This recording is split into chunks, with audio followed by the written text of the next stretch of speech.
हर खबर निरपक्ष तरीके नाल तुहाडे तक पहुंचण दी कोशिश विच तुसीं भी देवो साडा साथ। तां हुणे लाइक करो साडा फेसबुक पेज, सबसक्राइब करो यूट्यूब ते अते फॉलो करो इंस्टा अते ट्विटर ते निरपक्ष पोस्ट, खबर दी निरपक्ष आवाज। विजिट करो www.nirpakhpost.com।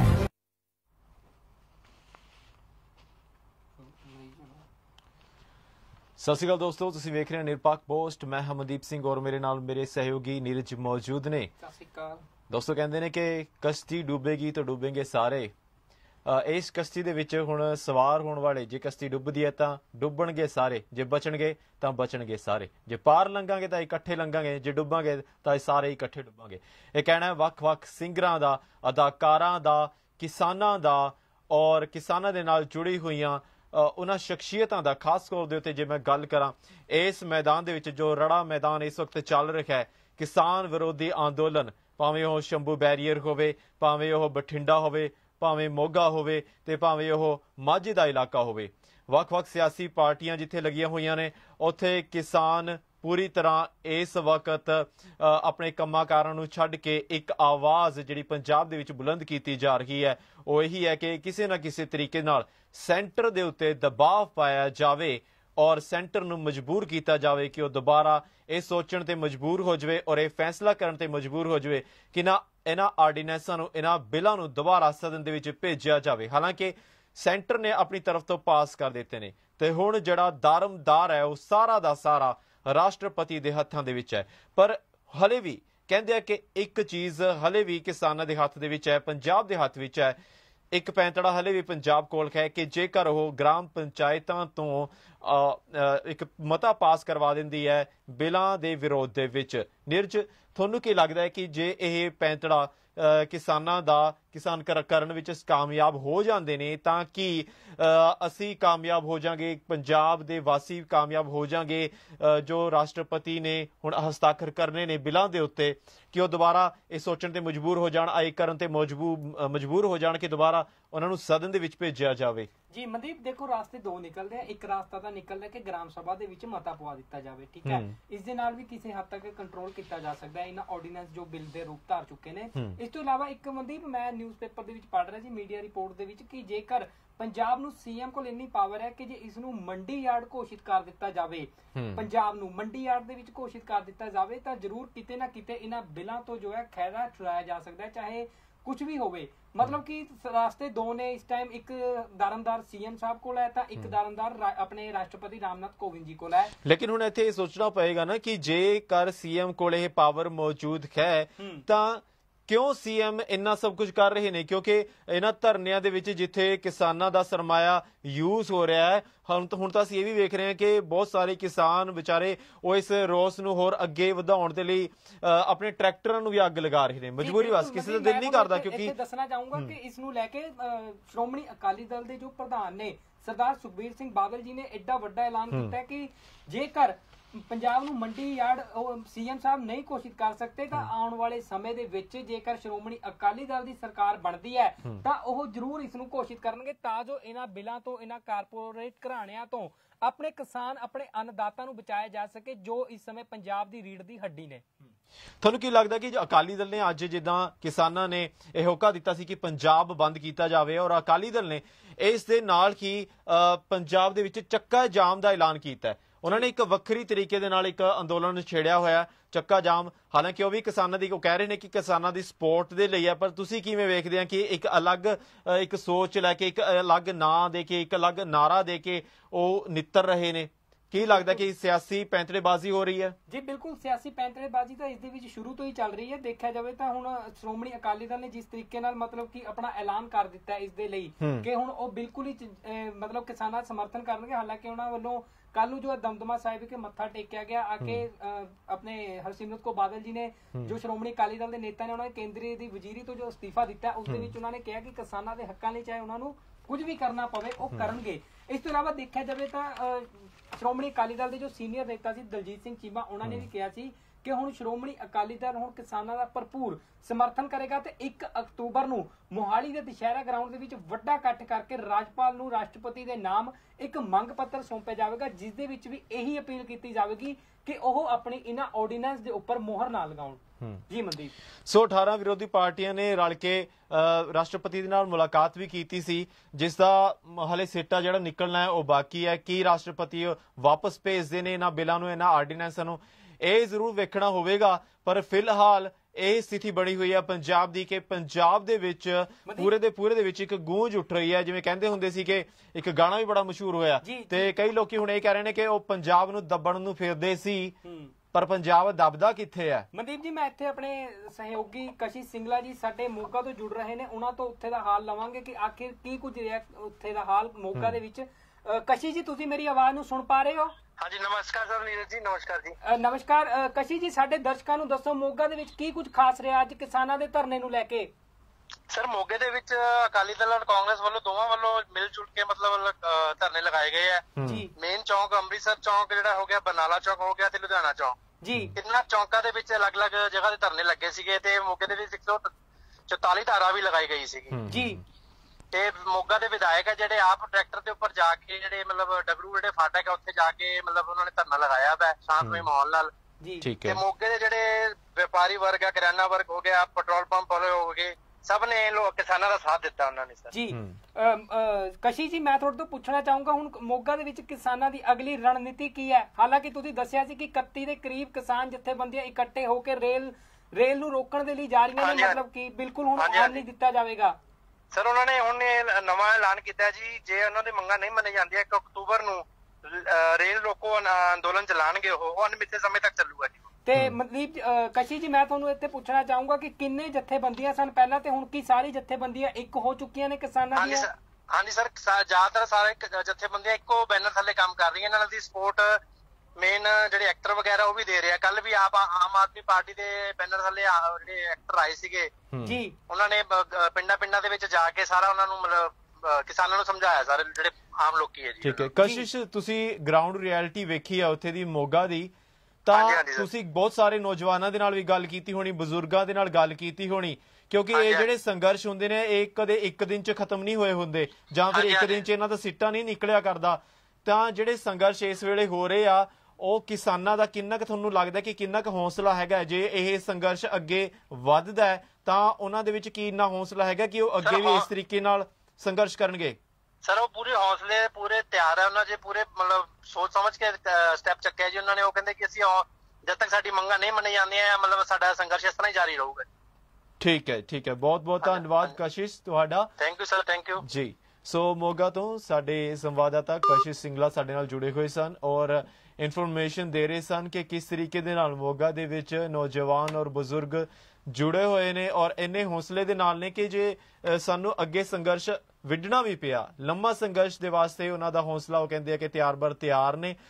ਨੀਰਜ, ਤੁਸੀਂ ਕਿੱਦਾਂ ਵੇਖਦੇ ਆ ਕਿ ਹੁਣ ਜਿੱਦਾਂ ਅਸੀਂ ਆਮ ਤੌਰ ਦੇ ਉੱਤੇ ਵੇਖਿਆ ਕਰਦੇ ਆ ਕਿ ਜਦੋਂ ਕੋਈ ਇਹੋ ਜਿਹੀ ਪ੍ਰੋਬਲਮ ਆਉਂਦੀ ਆ ਆਰਥਿਕ ਤੌਰ ਦੇ ਉੱਤੇ, ਜਦੋਂ ਮੰਦਹਾਲੀ ਦਾ ਦੌਰ ਚੱਲਦਾ ਤਾਂ ਕਈ ਵਾਰੀ ਇਹੋ ਜਿਹੀ ਮੁਸੀਬਤਾਂ ਦੇ ਵਿੱਚ ਜ਼ਰੂਰ ਲੋਕਾਂ ਦਾ ਹੌਸਲਾ ਜਿਹੜਾ ਹੈ ਉਹ ਬਾਅਦ ਦੇ ਵਿੱਚ ਟੁੱਟ ਜਾਂਦਾ, ਕਿਉਂਕਿ ਇੱਕ ਦਿਨ ਚੱਲਦਾ ਸੰਘਰਸ਼, ਦੂਜੇ ਦਿਨ ਚੱਲਦਾ, ਕਿਉਂਕਿ ਬਹੁਤ ਲੰਮਾ ਸਮਾਂ ਜਿਹੜਾ ਅਸੀਂ ਆਪਣੇ ਕੰਮਾਂ ਕਾਰਾਂ ਨੂੰ ਵੀ ਛੱਡ ਕੇ ਨਹੀਂ ਰੱਖ ਸਕਦੇ, ਕਿਉਂਕਿ ਆਰਥਿਕ ਪੱਖੋਂ ਵੀ ਪੰਜਾਬ ਇੰਨਾ ਖੁਸ਼ਹਾਲ ਨਹੀਂ ਹੈ ਕਿ ਅਸੀਂ ਬਾਕੀ ਸਾਰੀ ਗੱਲਾਂ ਤੋਂ ਆਪਣਾ ਧਿਆਨ ਹਟਾ ਕੇ ਇੱਕ ਪਾਸੇ ਲਾ ਲਈਏ। ਮਨਦੀਪ, ਦੇਖੋ ਇਸ ਦੇ ਵਿੱਚ ਗੱਲ ਏਦਾਂ ਆ ਕਿਉਂਕਿ ਕਿਸਾਨਾਂ ਨੂੰ ਪਤਾ ਹੈ ਜੇ ਹੁਣ ਨਾ ਆਵਾਜ਼ ਚੱਕੇਗੀ ਤਾਂ ਆਉਣ ਵਾਲੇ ਸਮੇਂ ਦੇ ਵਿੱਚ ਕੁਝ ਵੀ ਨਹੀਂ ਹੋ ਸਕਦਾ। ਇਸ ਲਈ ਇਹ ਤਾਜ਼ਾ ਕਹਿਣ ਦਾ ਮਤਲਬ ਲੋਹਾ ਗਰਮ ਉਸਨੂੰ ਸੱਟ ਮਾਰ ਕੇ ਜਿੱਧਰ ਨੂੰ ਮਰਜ਼ੀ ਟੇਢਾ ਕੀਤਾ ਜਾ ਸਕਦਾ, ਮਤਲਬ ਕਿ ਇਹਨਾਂ ਬਿੱਲਾਂ ਨੂੰ ਆਉਣ ਵਾਲੇ ਸਮੇਂ ਦੇ ਵਿੱਚ ਰੋਕਿਆ ਵੀ ਜਾ ਸਕਦਾ ਕਿਉਂਕਿ ਵਿਕਲਪ ਬਹੁਤ ਨੇ, ਹਜੇ ਵੀ ਵਿਕਲਪ ਬਹੁਤ ਨੇ। ਤਾਂ ਕਰਕੇ ਇਹ ਲਗਾਤਾਰ ਜੋ ਹੈ ਰੋਸ ਪ੍ਰਦਰਸ਼ਨ ਜੋ ਹੈ ਕੀਤਾ ਜਾ ਰਿਹਾ ਕਿਉਂਕਿ ਹੁਣ ਭਰਵਾਂ ਹੁੰਗਾਰਾ ਕਿਸਾਨਾਂ ਨੂੰ ਆਮ ਪਾਰਟੀਆਂ ਦੇ ਨਾਲ ਸਿਆਸੀ ਪਾਰਟੀਆਂ ਦੇ ਨਾਲ ਜਿੰਨੀ ਵੀ ਜਥੇਬੰਦੀਆਂ ਨੇ ਗਰਾਊਂਡ ਲੈਵਲ ਦੇ ਉੱਤੇ, ਚਾਹੇ ਉਹ ਕਿਸੇ ਵੀ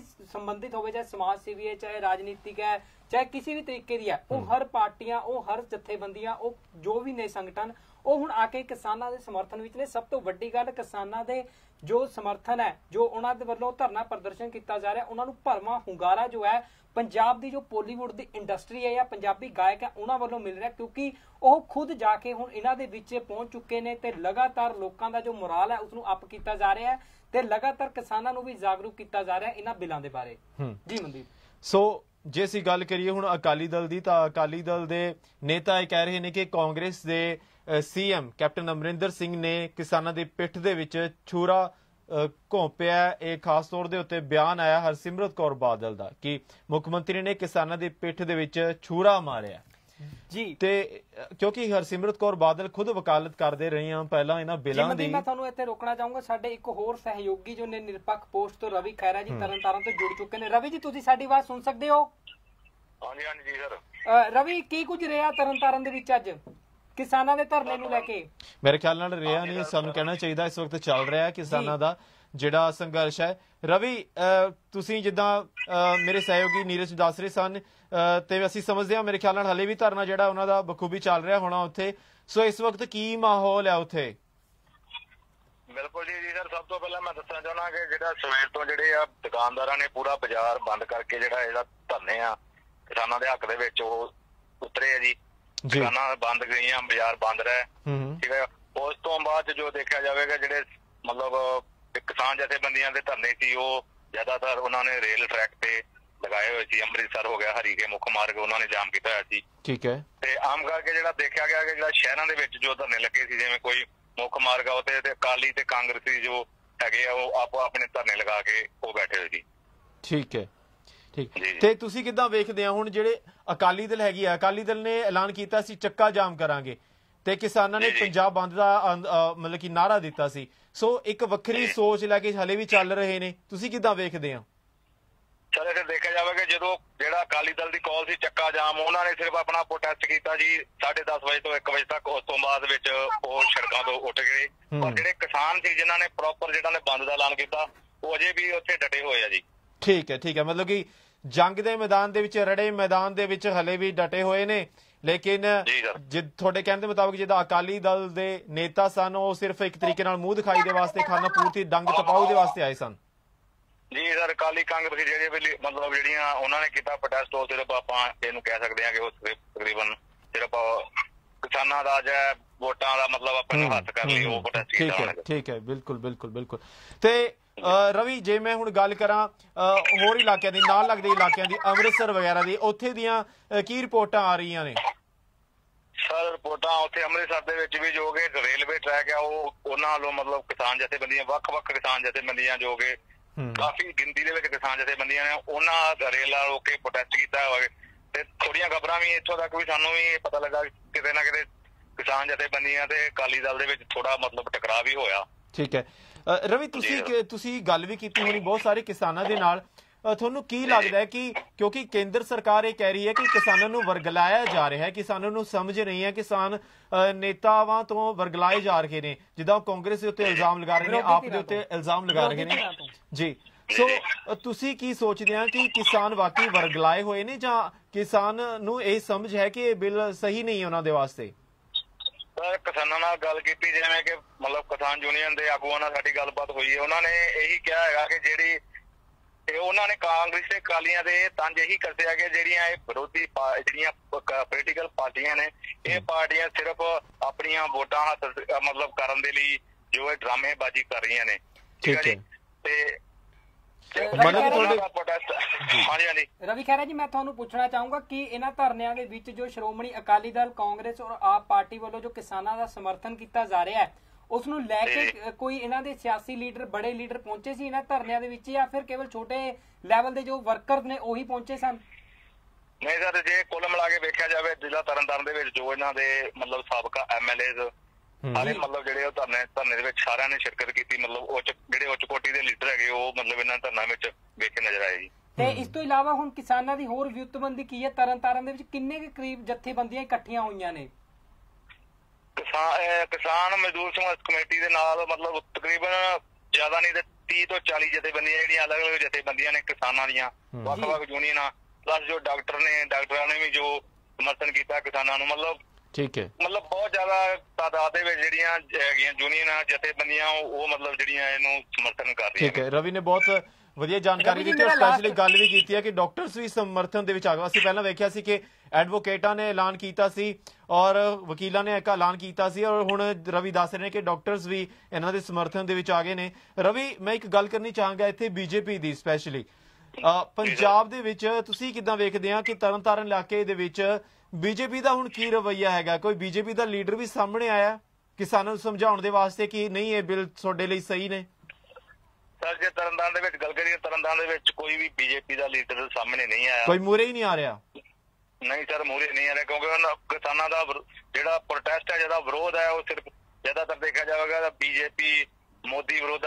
ਇਸ ਕਰਕੇ ਜੋ ਬੀਜੇਪੀ ਦਾ ਲੀਡਰ ਹੈ ਉਹ ਕੋਈ ਮਤਲਬ ਦੇਖਣ ਨੂੰ ਨਹੀਂ ਮਿਲਿਆ ਕਿਉਂਕਿ ਉਹਨਾਂ ਨੂੰ ਤਿੱਖਾ ਵਿਰੋਧ ਦਾ ਸਾਹਮਣਾ ਕਰਨਾ ਪਏਗਾ। ਸੋ ਜ਼ਾਹਰ ਤੌਰ ਦੇ ਉੱਤੇ ਰਵੀ ਦੱਸ ਰਹੇ ਨੇ ਕਿ ਕੋਈ ਬੀਜੇਪੀ ਦਾ ਲੀਡਰ ਇਸ ਵਕਤ ਕਿਸੇ ਦੇ ਸਾਹਮਣੇ ਨਹੀਂ ਆ ਰਿਹਾ, ਕੋਈ ਕੈਮਰੇ ਦੇ ਮੂਹਰੇ ਨਹੀਂ ਆ ਰਿਹਾ, ਕਿਸੇ ਧਰਨੇ ਦੇ ਵਿੱਚ ਨਹੀਂ ਜਾ ਰਿਹਾ ਕਿਉਂਕਿ ਉਹਨਾਂ ਨੂੰ ਪਤਾ ਹੈ ਕਿ ਜਨਤਾ ਦਾ, ਕਿਸਾਨਾਂ ਦਾ ਬਹੁਤ ਵੱਡਾ ਰੋਹ ਇਸ ਵਕਤ ਬੀਜੇਪੀ ਦੇ ਔਰ ਸੈਂਟਰ ਦੇ ਖਿਲਾਫ ਵਧਦਾ ਜਾ ਰਿਹਾ ਹੈ। ਰਵੀ ਜੀ ਸਰ। ਰਵੀ, ਮੈਂ ਤੁਹਾਨੂੰ ਪੁੱਛਣਾ ਚਾਹੂੰਗਾ ਕਿ ਜੋ ਕਿਸਾਨ ਜਥੇਬੰਦੀਆਂ ਇਕੱਠੀਆਂ ਹੋਈਆਂ, ਕੀ ਉਹ ਇੱਕ ਝੰਡੇ ਥੱਲੇ ਇਕੱਠੀਆਂ ਹੋਈਆਂ ਜਾਂ ਅਲੱਗ-ਅਲੱਗ ਉਹਨਾਂ ਨੇ ਆਪਣਾ ਇਕੱਠ ਕੀਤਾ, ਆਪਣਾ ਧਰਨਾ ਕੀਤਾ? ਸਰ ਜੋ ਕਿਸਾਨ ਜਥੇਬੰਦੀਆਂ ਇਕੱਠੀਆਂ ਹੋਈਆਂ ਉਹਨਾਂ ਨੇ ਇੱਕ ਕਾਲ ਕੀਤੀ ਕਿ ਸਾਡੇ ਵੱਲੋਂ ਮਤਲਬ ਇੱਕ ਝੰਡੇ ਏਜੰਡਾ ਤੇ ਇੱਕ ਝੰਡਾ, ਠੀਕ ਆ, ਸਾਡੇ ਵੱਲੋਂ ਇੱਕ ਝੰਡੇ ਦੇ ਥੱਲੇ ਮਤਲਬ ਇੱਕ ਏਜੰਡੇ ਦੇ ਕਰਕੇ ਅਸੀਂ ਮਤਲਬ ਇਹ ਨਹੀਂ ਕਹਿ ਸਕਦੇ ਕਿ ਹਾਂ ਸਾਡੀ ਜਥੇਬੰਦੀ ਆ, ਇਹ ਸਾਡੀ ਜਥੇਬੰਦੀ ਇੱਧਰ ਵੱਖਰਾ ਪ੍ਰੋਟੈਸਟ ਕਰ ਰਹੀ ਹੈ। ਉਹਨਾਂ ਨੇ ਇਹ ਚੀਜ਼ ਨੂੰ ਛੱਡ ਕੇ ਸਿਰਫ ਇੱਕ ਹੀ ਏਜੰਡੇ ਦੇ ਥੱਲੇ ਸਾਰੀਆਂ ਇਕੱਠੀਆਂ ਹੋ ਕੇ ਸਾਰਿਆਂ ਨੇ ਮਤਲਬ ਜੋ ਪ੍ਰੋਟੈਸਟ ਕੀਤਾ ਹੈਗਾ। ਜੀ ਬਹੁਤ ਬਹੁਤ ਸ਼ੁਕਰੀਆ ਰਵੀ ਜੀ ਤੁਹਾਡਾ ਸਾਡੇ ਨਾਲ ਜੁੜਨ ਲਈ।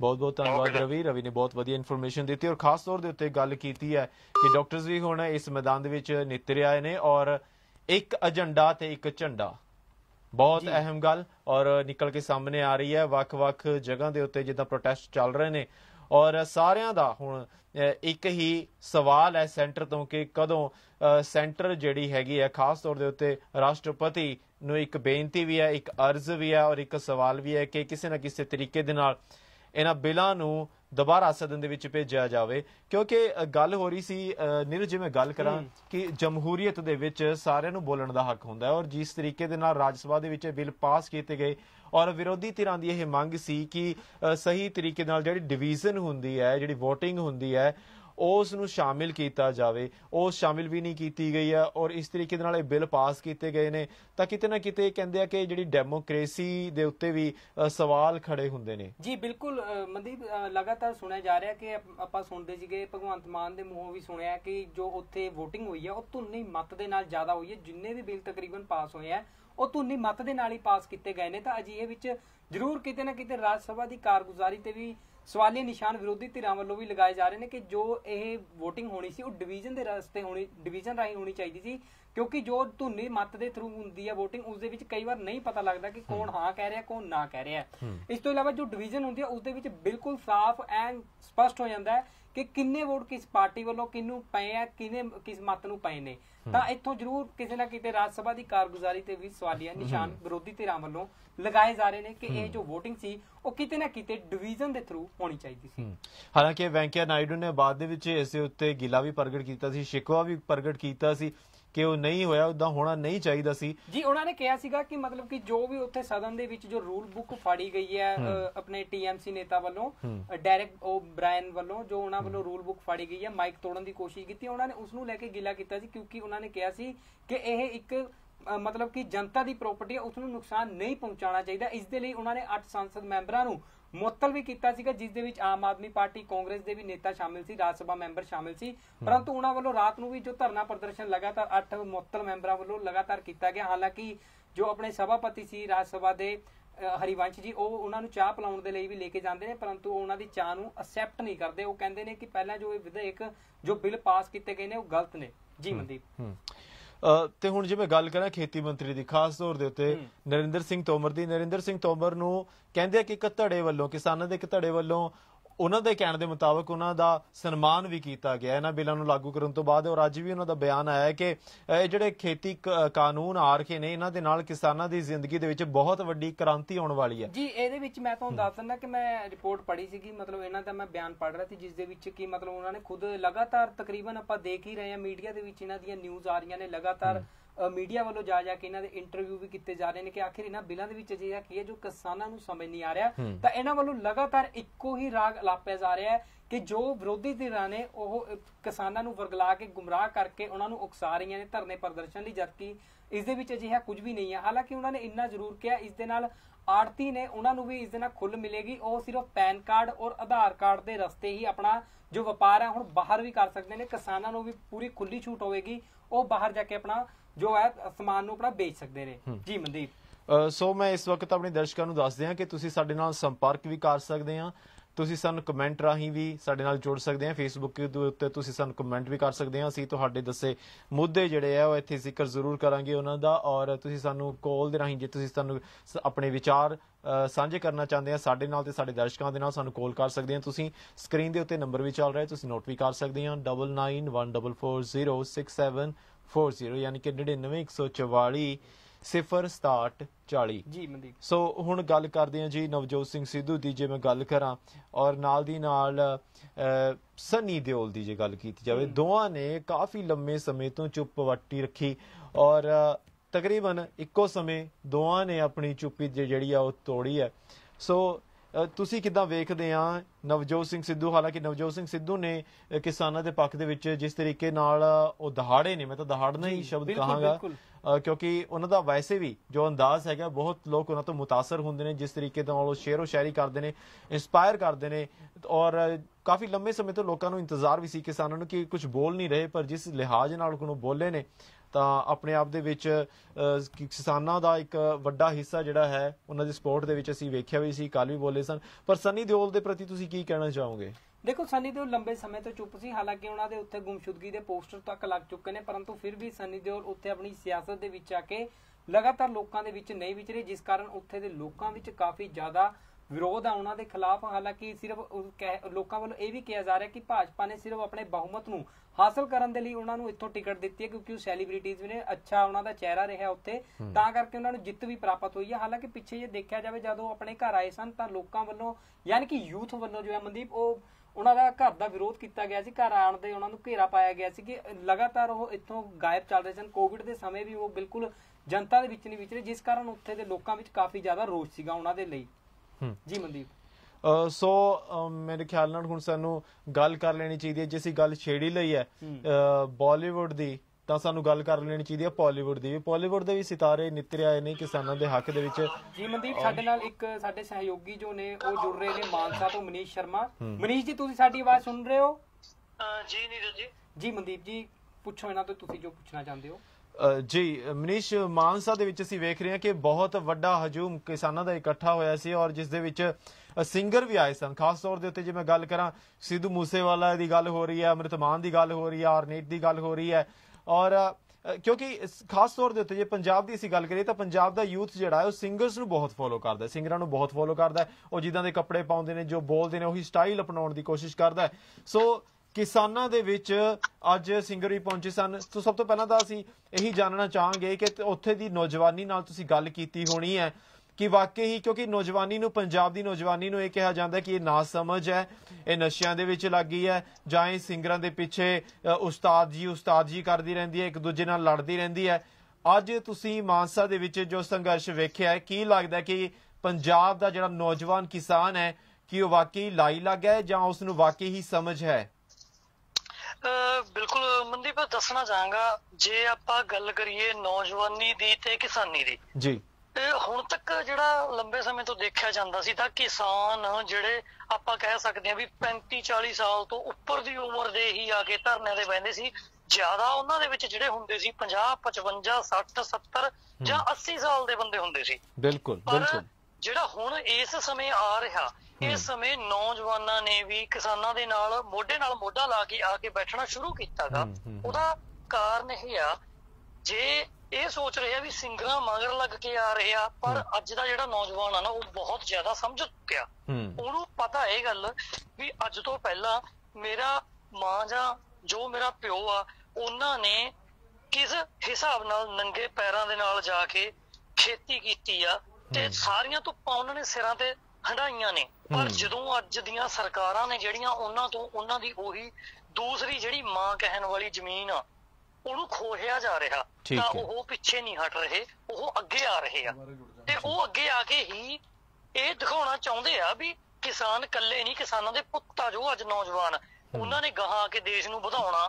ਜਿਹੜਾ ਅੰਨਦਾਤਾ ਹੈਗਾ ਉਹ ਤਾਂ ਹੀ ਵਧੂਗਾ ਜੇ ਸਰਕਾਰਾਂ ਉਹਨਾਂ ਦੀਆਂ ਭਾਵਨਾਵਾਂ ਸਮਝੂਗੀ, ਨਹੀਂ ਉਹ ਤਖਤਾ ਪਲਟਣ ਲਈ ਤਿਆਰ ਆ। ਜੀ ਮਨਦੀਪ ਜੀ ਜੀ ਜੀ, ਜਿਵੇਂ ਕਹਿੰਦੇ ਵੀ ਹੁੰਦੇ ਆ ਕਿ ਪੰਜਾਬ ਨੂੰ ਦੱਬਣ ਨੂੰ ਫਿਰਦੇ ਸੀ ਪਰ ਉਹ ਦਬਦਾ ਕਿੱਥੇ ਆ। ਸੋ ਤੁਸੀਂ ਬਹੁਤ ਵਧੀਆ ਗੱਲ ਕੀਤੀ ਮਨੀਸ਼ ਕਿ ਕਿਸ ਤਰੀਕੇ ਦੇ ਨਾਲ ਜਿਹੜੀ ਨੌਜਵਾਨੀ ਹੈ, ਨੌਜਵਾਨੀ ਨੇ ਆਪਣੇ ਬਜ਼ੁਰਗ ਮਾਪਿਆਂ ਨੂੰ ਵੇਖਿਆ, ਨੰਗੇ ਪੈਰ ਉੱਥੇ ਜਾ ਕੇ ਵੇਖਿਆ, ਸੱਪਾਂ ਦੀਆਂ ਸਿਰੀਆਂ ਦੇ ਵਿੱਚ ਕੰਮ ਕਰਦੇ ਵੇਖਿਆ।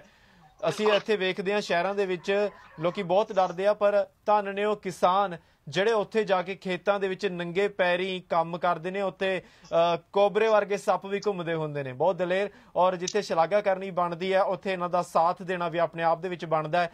ਤਾਂ ਹੀ ਕਹਿੰਦੇ ਆ ਕਿ ਹੁਣ ਸਿੰਗਰ ਵੀ ਔਰ ਡਾਕਟਰ ਵੀ, ਹੁਣ ਤਾਂ ਵਕੀਲ ਵੀ ਕਹਿੰਦੇ ਆ ਕਿ ਨਿੱਤਰੇ ਆਏ ਨੇ।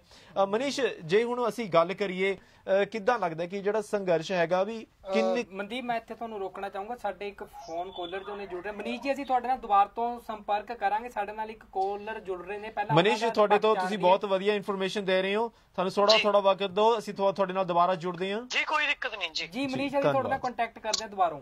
ਜੀ ਜੀ ਸਤਿ ਸ਼੍ਰੀ ਅਕਾਲ ਜੀ। ਸਤਿ ਸ਼੍ਰੀ ਅਕਾਲ ਜੀ। ਜੀ ਕੌਣ ਗੱਲ ਕਰ ਰਹੇ ਹੋ, ਕਿੱਥੋਂ ਗੱਲ ਕਰ ਰਹੇ ਹੋ ਜੀ? ਸਾਊਥ ਕੋਰੀਆ ਤੋਂ ਬੋਲ ਰਿਹਾ ਜੀ ਮੈਂ। ਸਾਊਥ ਕੋਰੀਆ ਬੈਰੀਕੇਡਿੰਗ ਹੈ ਜੀ। ਹਾਂਜੀ ਜੀ ਜੀ ਜੀ, ਬਹੁਤ ਜੀ ਜੀ ਸ਼ੰਭੂ, ਹਾਂਜੀ ਬਹੁਤ ਦੂਰ ਤੋਂ ਗੱਲ ਕਰਦੇ ਹੋ। ਬਾਰਡਰ ਤੇ ਹੀ ਉਹ।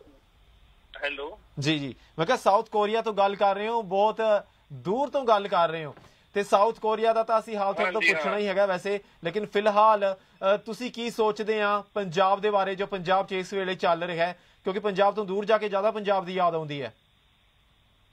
ਬਹੁਤ ਜ਼ਿਆਦਾ ਆਉਂਦੀ ਜੀ। ਮੈਂ ਡੇਲੀ ਮੰਗੂਆ ਜੀ, 6-7 ਦਿਨ ਹੋ ਗਏ ਜੀ ਮੈਨੂੰ ਫੇਸਬੁੱਕ ਤੇ ਮੈਂ ਦੇਖਦਾ ਹੀ ਰਹਿਣਾ ਜੀ ਸਾਰੀਆਂ ਚੀਜ਼ਾਂ।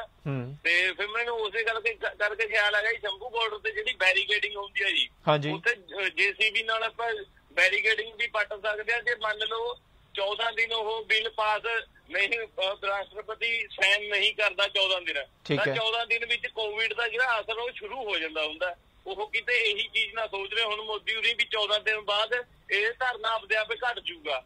ਠੀਕ ਹੈ ਠੀਕ ਹੈ ਠੀਕ ਹੈ ਠੀਕ ਹੈ। JCB ਨਾਲ ਉੱਥੇ ਧੱਕਾ ਮੁੱਕੀ ਕਰਕੇ ਜਿਵੇਂ ਦਿੱਲੀ ਤੱਕ ਪਹੁੰਚ ਸਕਦੇ ਨੇ ਤਾਂ ਬਹੁਤ ਵਧੀਆ ਗੱਲ ਹੈ। ਛੇਤੀ ਤੋਂ ਛੇਤੀ, ਜਿੰਨਾ ਛੇਤੀ ਹੋ ਸਕੇ ਉਨਾ ਛੇਤੀ ਵਧੀਆ। ਉਹਨਾਂ ਨੇ ਕੋਵਿਡ ਕਰਕੇ ਛੇਤੀ ਤਾਂ ਹੀ ਤਾਂ ਇਸ ਬਿੱਲ ਨੂੰ ਪਾਸ ਕਰਿਆ ਜੀ।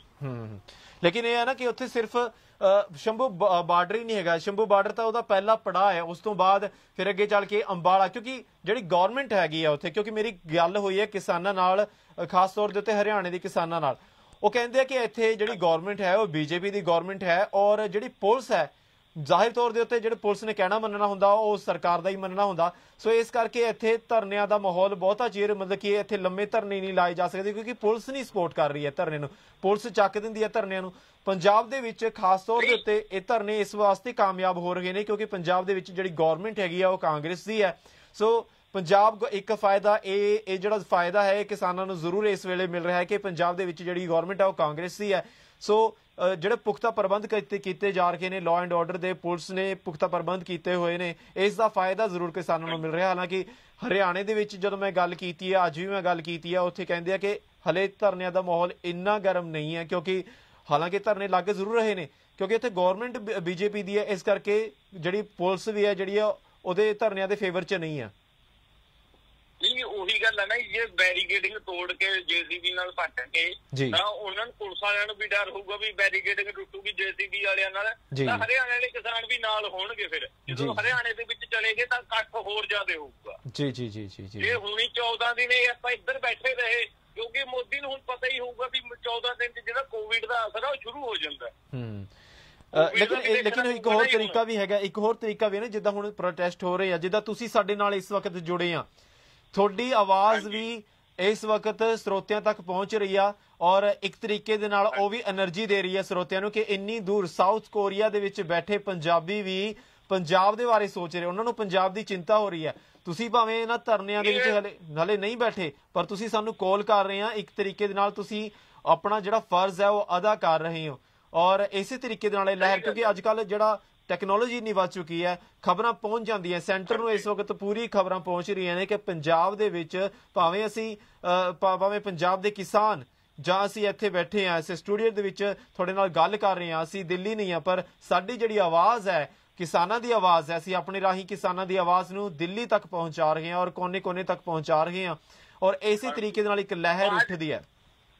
ਬਾਅਦ ਸਾਰੇ ਕਿਤੇ ਸਾਰੇ ਬੋਲਣਾ ਚਾਹੁੰਦੇ ਨੇ ਜੀ, ਪਰ ਕਈ ਵਾਰ ਇਹ ਹੁੰਦਾ ਜਿਵੇਂ ਮੈਂ ਆ ਜੀ, ਮੈਂ ਪਹਿਲੀ ਵਾਰ ਫੋਨ ਕਰਿਆ ਜੀ ਹਾਂਜੀ ਚੈਨਲ ਤੇ ਪਹਿਲੀ ਵਾਰ ਫੋਨ ਕਰਿਆ। ਐਵੇਂ ਬਹੁਤ ਬੰਦੇ ਨੇ ਜੀ ਪੂਰੇ ਵਰਲਡ ਦੇ ਵਿੱਚ ਜਿਹੜੇ ਫੋਨ ਕਰਨਾ, ਕਈਆਂ ਨੇ ਕਰਿਆ ਨਹੀਂ ਹੈਗਾ ਕਦੇ ਜਾਂ ਗੱਲ ਨਹੀਂ ਕਰਨੀ ਆ, ਉਹ ਚੀਜ਼ ਦਾ ਚੱਕਰ ਪੈਂਦਾ ਜੀ। ਸਾਰੇ ਕਮੈਂਟ ਸਾਰੇ ਜਣੇ ਕਰਦੇ ਨੇ ਜੀ, ਸਾਰਿਆਂ ਨੂੰ ਹੁੰਦਾ ਜੀ ਵੀ ਅਸੀਂ ਵੀ ਹੋਈਏ ਜੀ। ਮੈਂ ਸਮਝ ਸਕਦਾ ਕਈ ਵਾਰੀ ਉਹ ਥੋੜਾ ਜਿਹਾ ਝਾਕਾ ਹੁੰਦਾ, ਨਹੀਂ ਗੱਲ ਕਰਦੇ ਅਸੀਂ, ਪਰ ਅੰਦਰ ਜਜ਼ਬਾਤ ਜਿਹੜੇ ਨੇ ਉਹ ਉੱਬਲ ਕੇ ਬਾਹਰ ਆ ਰਹੇ ਹੁੰਦੇ ਕਿ ਕਿਸੇ ਤਰੀਕੇ ਨਾਲ ਅਸੀਂ ਉੱਡ ਕੇ ਪੰਜਾਬ ਪਹੁੰਚ ਜਾਈਏ। ਹਾਂਜੀ ਹਾਂ, ਮੇਰਾ ਸਮਝੋ ਕਿ ਕੰਮ 'ਚ ਵੀ ਨਹੀਂ ਜੀ ਲੱਗਦਾ ਜੀ ਹੁਣ ਜਦੋਂ ਦਾ ਆਹ ਚੱਲ ਰਿਹਾ ਜੀ ਵਿਰੋਧ। ਜੀ ਮੈਂ ਕਿਹਾ ਰੋਜ਼ ਇਹੀ ਦੇਖੀ ਜਾਂਦਾ ਹੁੰਦਾ ਜੀ। ਠੀਕ ਹੈ ਤੇ ਤੁਹਾਡੇ ਨਾਲ ਹੋਰ ਤੁਹਾਡੇ ਪੰਜਾਬੀ ਵੀਰ ਉੱਥੇ ਵੀ ਇਹ ਚਰਚਾ ਗੱਲ ਕਰਦੇ ਆ ਇਸ ਦੀ ਕਿ ਪੰਜਾਬ ਦੇ ਵਿੱਚ ਕੀ ਹੋ ਰਿਹਾ ਇਸ ਵੇਲੇ?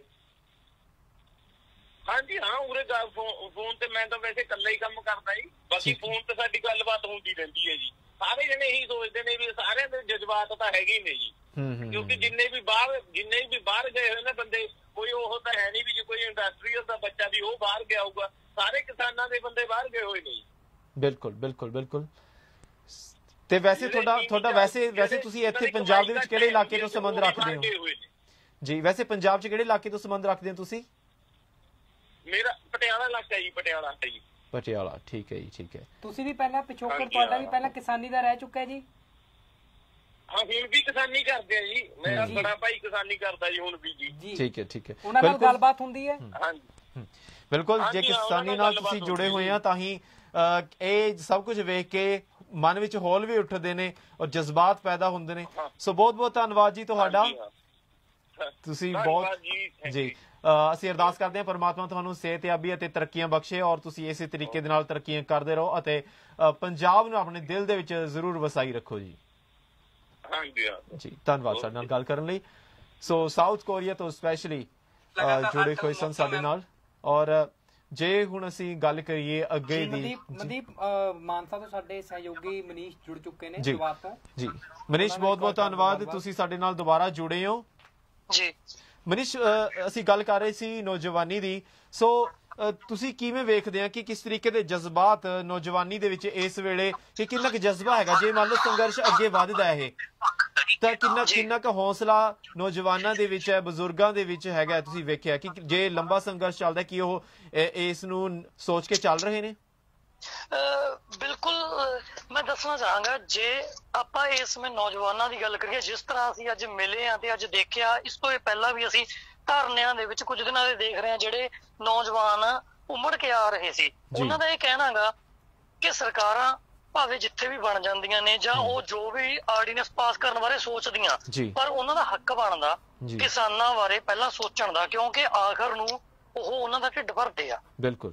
ਪਰ ਉਹਨਾਂ ਨੇ ਇਹ ਵੀ ਨਾਲ ਕਿਹਾ ਜੇ ਉਹ ਉਹਨਾਂ ਦੇ ਪੁੱਛੇ ਤੋਂ ਬਿਨਾਂ ਕੋਈ ਵੀ ਆਰਡੀਨੈਂਸ ਪਾਸ ਕਰਦੇ ਆ ਤਾਂ ਆਖਰ ਨੂੰ ਵੋਟਾਂ ਤਾਂ ਉਹੀ ਕਿਸਾਨ ਨੇ, ਉਹੀ ਨੌਜਵਾਨ ਨੇ ਹੀ ਪਾਉਣੀਆਂ ਨੇ।